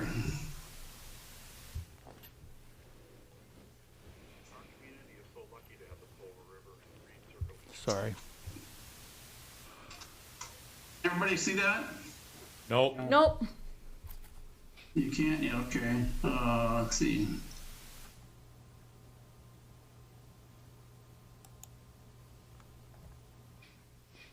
Okay. Oh, okay.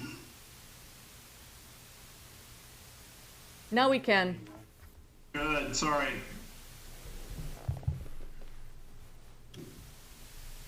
So what what happened, there's been ideas floating for years on ways that we could connect the Green Circle Trail and the west side of the city, west of I-39, with the east side. And we've been talking for years about the Green Circle people and also people in the city, city government, the parks people, looking for ways that we could get across I-39 and the Plover River safely and connecting the two sides of the community without having to take a car across I-39. And so we had a group in January start working together. This was folks from the city, staff members, alderperson, Tori Jennings, and several Green Circle people. We got together and met several times to talk about this because it's been talked about for some time now, and it's actually in the long-range planning documents for the county and the city. So we got together, chatted about a few things, made a site visit out to an area. If you can imagine where the end of Gala Road is, near where the old Fleet Farm was. There's at the end of Gala Road, there's a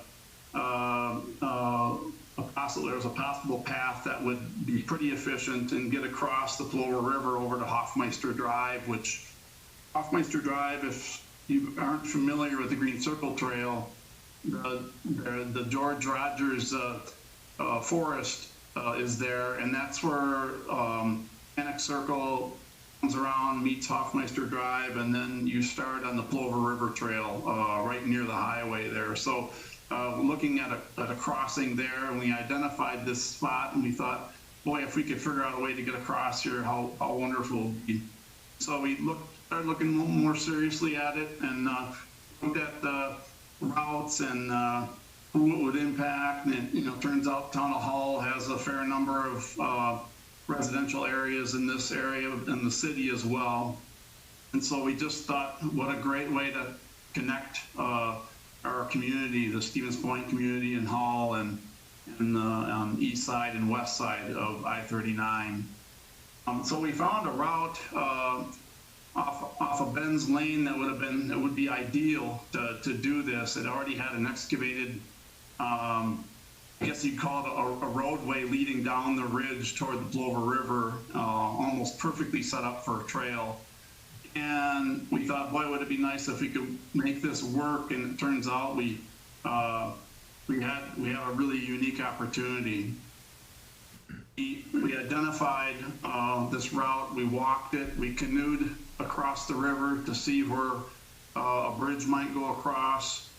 Had environmental people from the DNR, folks from the DOT come over. I escorted them across the river in my own canoe. That's my green canoe there.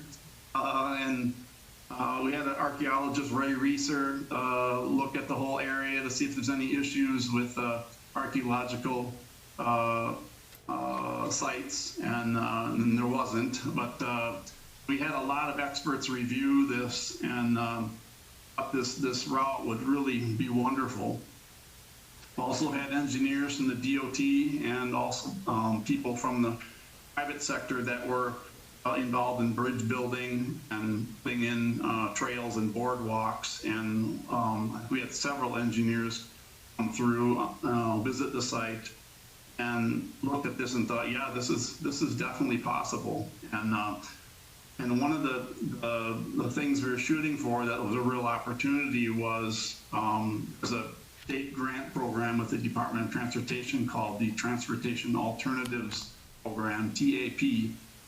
And they, the DOT is very interested in funding projects that take pedestrians and bicyclists off of main thoroughfares like Highway 10 going across I-39. And we found out that the grants for these kind of projects can be as much as $900,000, which kind of changes the whole ballgame when you're talking about a project like this, because it might be hard for any one entity to fund a project like this, but with a DOT grant, with this TAP grant, it changes the picture quite a bit.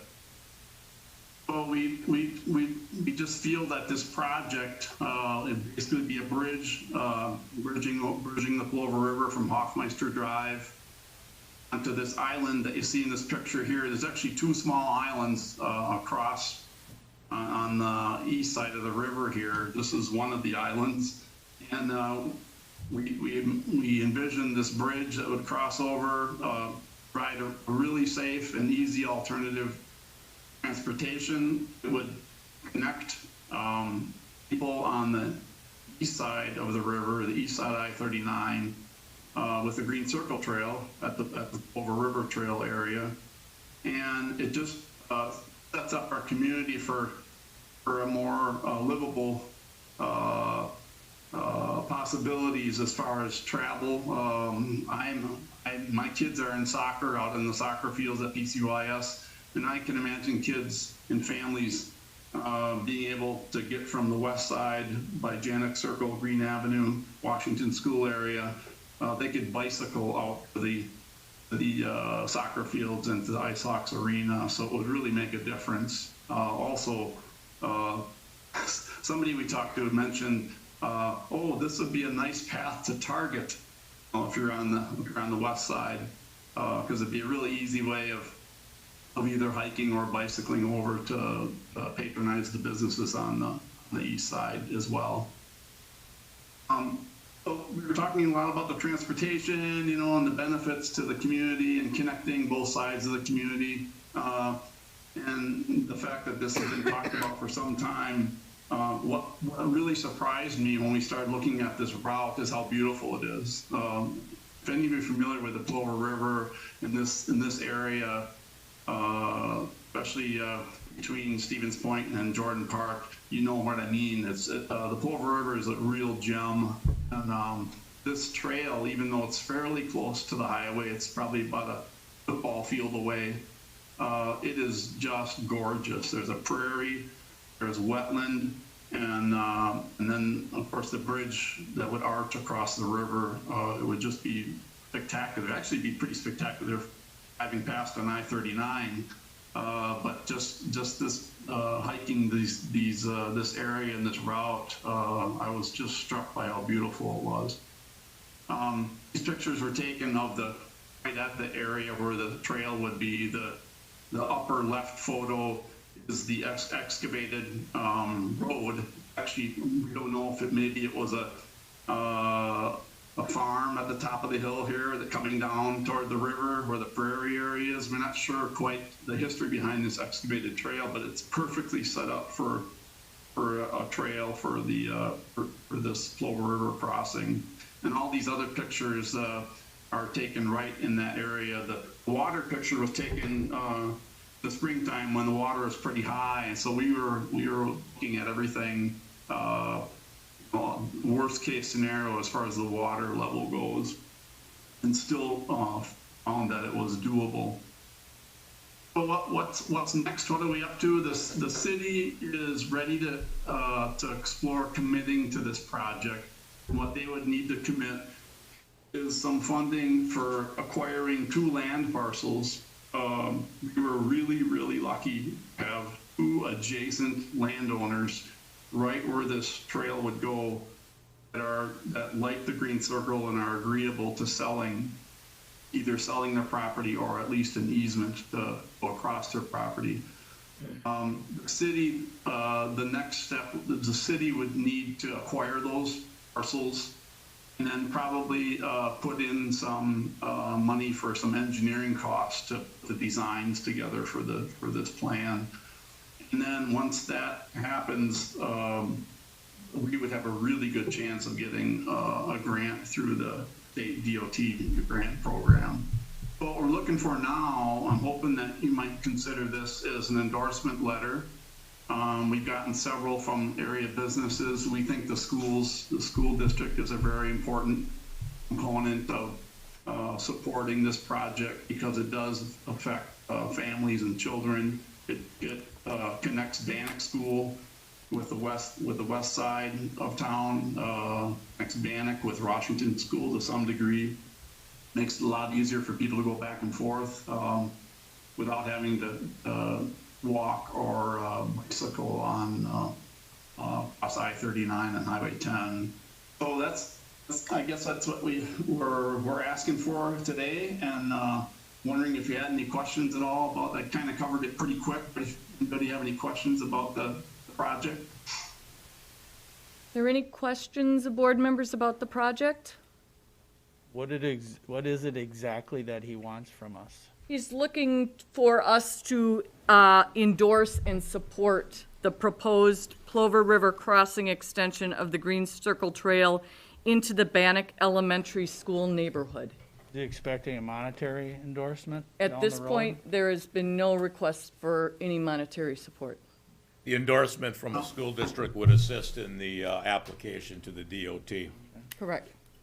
Correct, and with persuading the city that the community is behind this, because they, the mayor and the aldermen, they need to know what the community thinks of the projects. That would be immediately the most valuable thing about an endorsement. But then down the line, with the grant application, and if we do end up doing some private fundraising, which we probably will, it will help with that. So to keep the party moving, I'll make a motion. I'll move to support and endorse the proposed Plover River crossing extension of the Green Circle Trail into the Bannock Elementary School neighborhood. Second. All right, is that Judy? Yep. Yeah. All right, so I have a motion by Trish, a second by Judy. Any questions or discussion with respect to the motion? Steve, can I just ask your timing? You're thinking this will be built in 2022? Do I have that right? Well, the DOT grant is 2022. If we get the grant, which I think we have a good chance if the city commits, the project probably would go under construction in 2026. Oh my, okay, thank you. So I will still be young enough to bike and hike this thing. More importantly, we're building this for your kindergartner. Yeah, that's right. Bury me next to the trail. Steve, question for you. Is the path just going to be gravel, or is it going to be cemented? Great question. No, the DOT, when they do these grants, they require that it be, I believe it's 12 feet wide, and that it be paved, and that it have snow removal year round. So the city would be committing to that. This actually is not part of the Green Circle Trail. This would be a spur, what we call a spur, which is not technically Green Circle, but it's a path that connects to the Green Circle Trail. So it actually would be usable in the wintertime as well. Cool. All right, we have a motion and a second on the floor. All those in favor with aye, say aye. Aye. Aye. Any opposed, say nay. All right, motion is approved. Steve, thanks. Thanks, Steve. Wonderful. Good luck with the project. Thanks for your time. Yep. All right, we will move back into item 9A, which is to convene a public hearing pursuant, so we need a motion to convene a public hearing pursuant to Wisconsin statutes 118.38 paren 1 paren B regarding submission of a request to the Wisconsin Department of Public Instruction to waive the requirements to complete an educator effectiveness cycle for educators in their summer year in 2020-21, including waivers of the requirements to meet PI 8.01 and Wisconsin statutes 115.415 and 121.02 paren 1 paren Q, and regarding submission of a request to DPI to waive the minimum number of hours of instruction set forth in Wisconsin statutes 121.02 paren 1 paren F for the 2020-21 school year due to the COVID-19 public health emergency. So moved. Do I have a second? And that's a motion to go into public hearing. I'll second it. Okay, so a motion by Scott and a second by Baker to go into public hearing. Any questions or discussion by board with respect to the motion? All those in favor with aye? Aye. Aye. Opposed? Motion carries. We are now in the public hearing. Is there anyone here this evening that would like to speak on behalf of this item? Is there any member of the public here this evening who would like to speak on behalf of this item? There is no one present. Could I have a motion to close the public hearing? So moved. Second. Motion by Scott, second by Baker to close the public hearing. All those in favor with aye, say aye. Aye. Aye. Aye. All those opposed with nay? So the public hearing is closed. So we will move into item C, which is the motion with respect to the waiver of the requirements to complete an educator effectiveness cycle for educators in 2020-21. And I'm not sure, is it Connie or Corey or Connie, are you going to be presenting on this? Yes, I'm happy to present. Go ahead. Similar to last spring, the Wisconsin Department of Public Instruction offered school districts waivers due to the COVID-19 emergencies. They offered waivers for the instructional hours for the school year, waivers for educator effectiveness due to the closure of schools, as well as waivers for things like the civics exam. Similarly, this fall, the Wisconsin Department of Public Instruction sent applications to every school district in the state of Wisconsin, understanding that school is looking very different from many different school districts, and understanding that these emergencies might require some of the school districts to ask for a waiver. We went through that lengthy list at Cabinet. There are two waivers that we thought were very appropriate for our district at this time. And the first was due to a gradual start, which, as was talked about earlier, proved to be really, really beneficial for our staff and for our kids. Because we had that gradual start, we did lose instructional days. We can only count an instructional day if all of our students are present. And when we had that gradual start, we lost some instructional days. So even though losing those days, we are very close to the benchmark, and I mean very, very close to the benchmark. Connie, can I stop you? Actually, the item that we're looking at right now is the educator effectiveness. Okay, so you want me to go back to educator effectiveness first? Yes. Okay, so the educator effectiveness was a waiver that the board passed last spring. That simply says that our educators that are in their summative year can be waived from the educator effectiveness mandates. We would still continue to evaluate per board policy all of our new staff members. We would continue to use that using our EE model, but it gives a waiver from the educator effectiveness, and similar to what we did last spring. The rationale behind that is that during this time, we really want the time and the energy and the focus of our teachers to be on relationships with kids and building these instructional models that are so very new.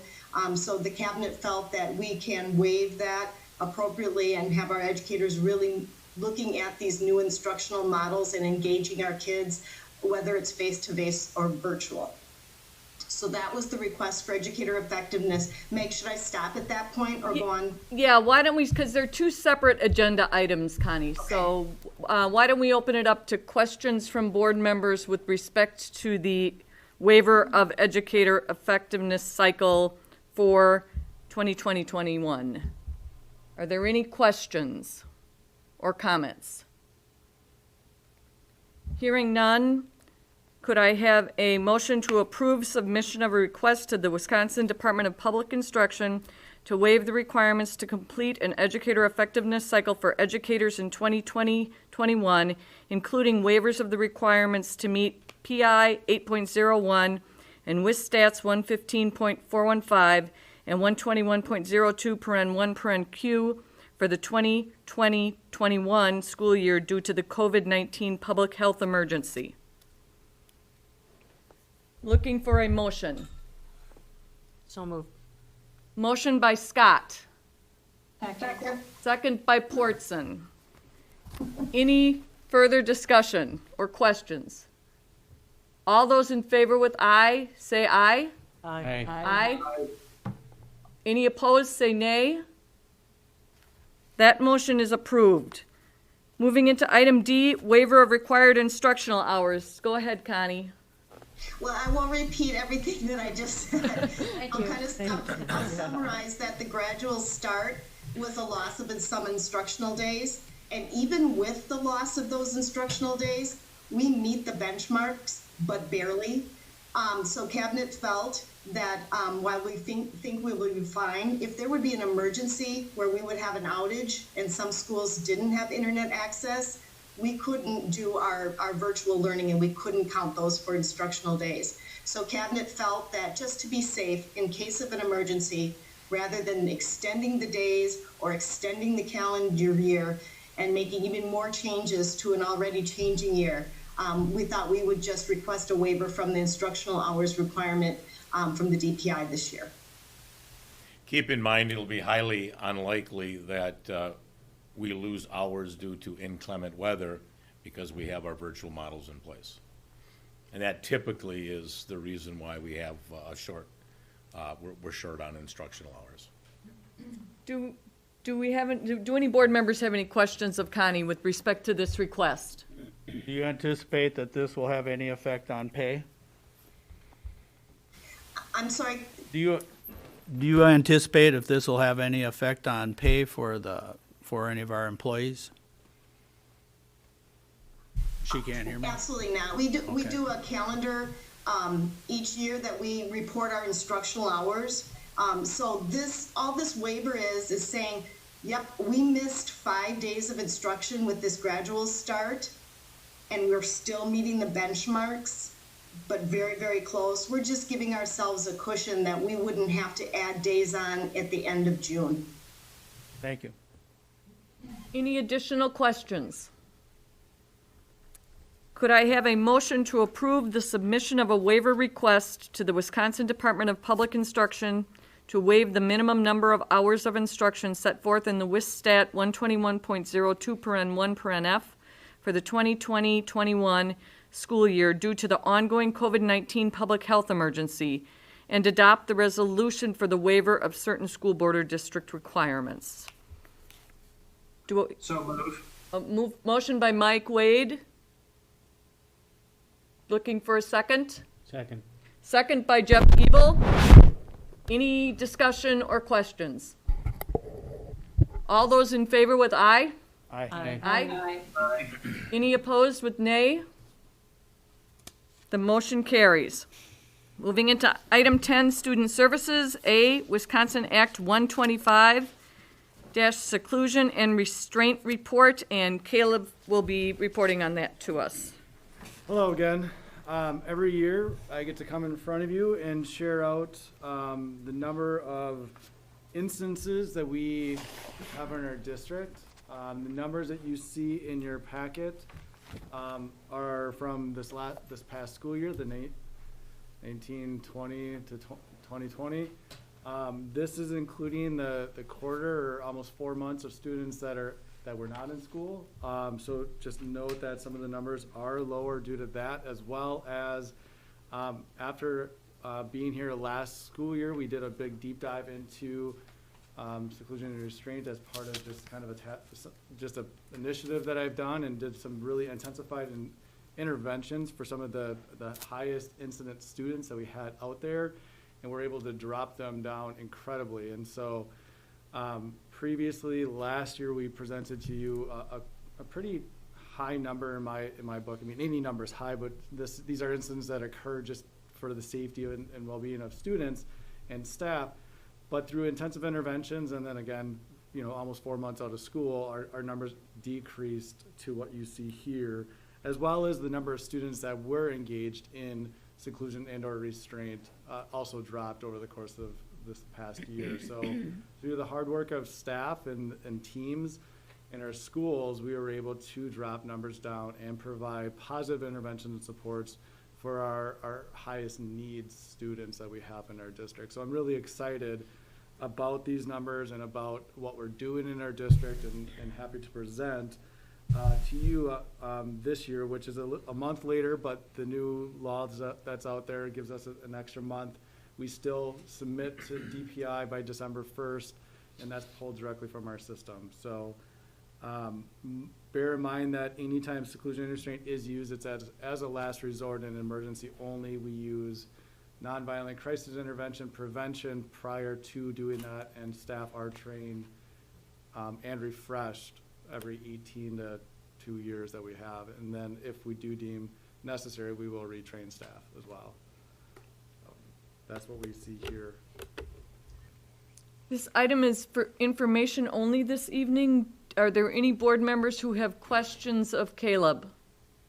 I do. Caleb, for the physical restraints, if a fight breaks out and the student has to be restrained, is that counted under the physical restraints? In a fight situation? Yes. Depends. It's case by case. Most times it's not, because it's breaking up a fight due to immediate safety. But if it proceeds past the breakup of a fight and it's held for a greater period of time than necessary, then it would be deemed as a restraint.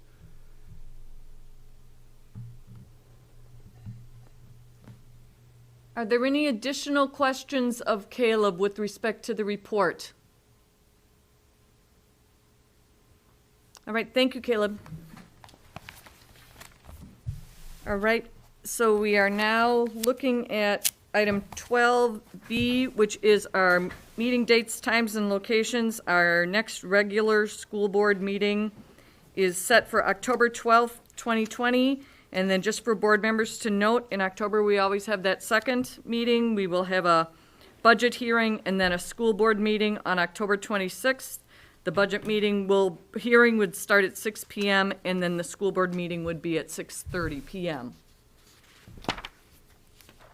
Moving into item 13, which is, I'm looking for a motion to enter into closed session under 1985, paren 1, paren E, for deliberating or negotiating the purchasing of public properties, the investing of public funds, or conducting other specified public business, specifically to consider the purchase of properties. Could I have a motion to go into closed session? Move to go into closed. Motion by Ebel. Do I have a second? Second. Second by Baker. Any discussion or questions with respect to that motion? I will have Carlin call the roll. Ms. Vang, Yes. Ms. Baker, Yes. Mr. Ebo, Yes.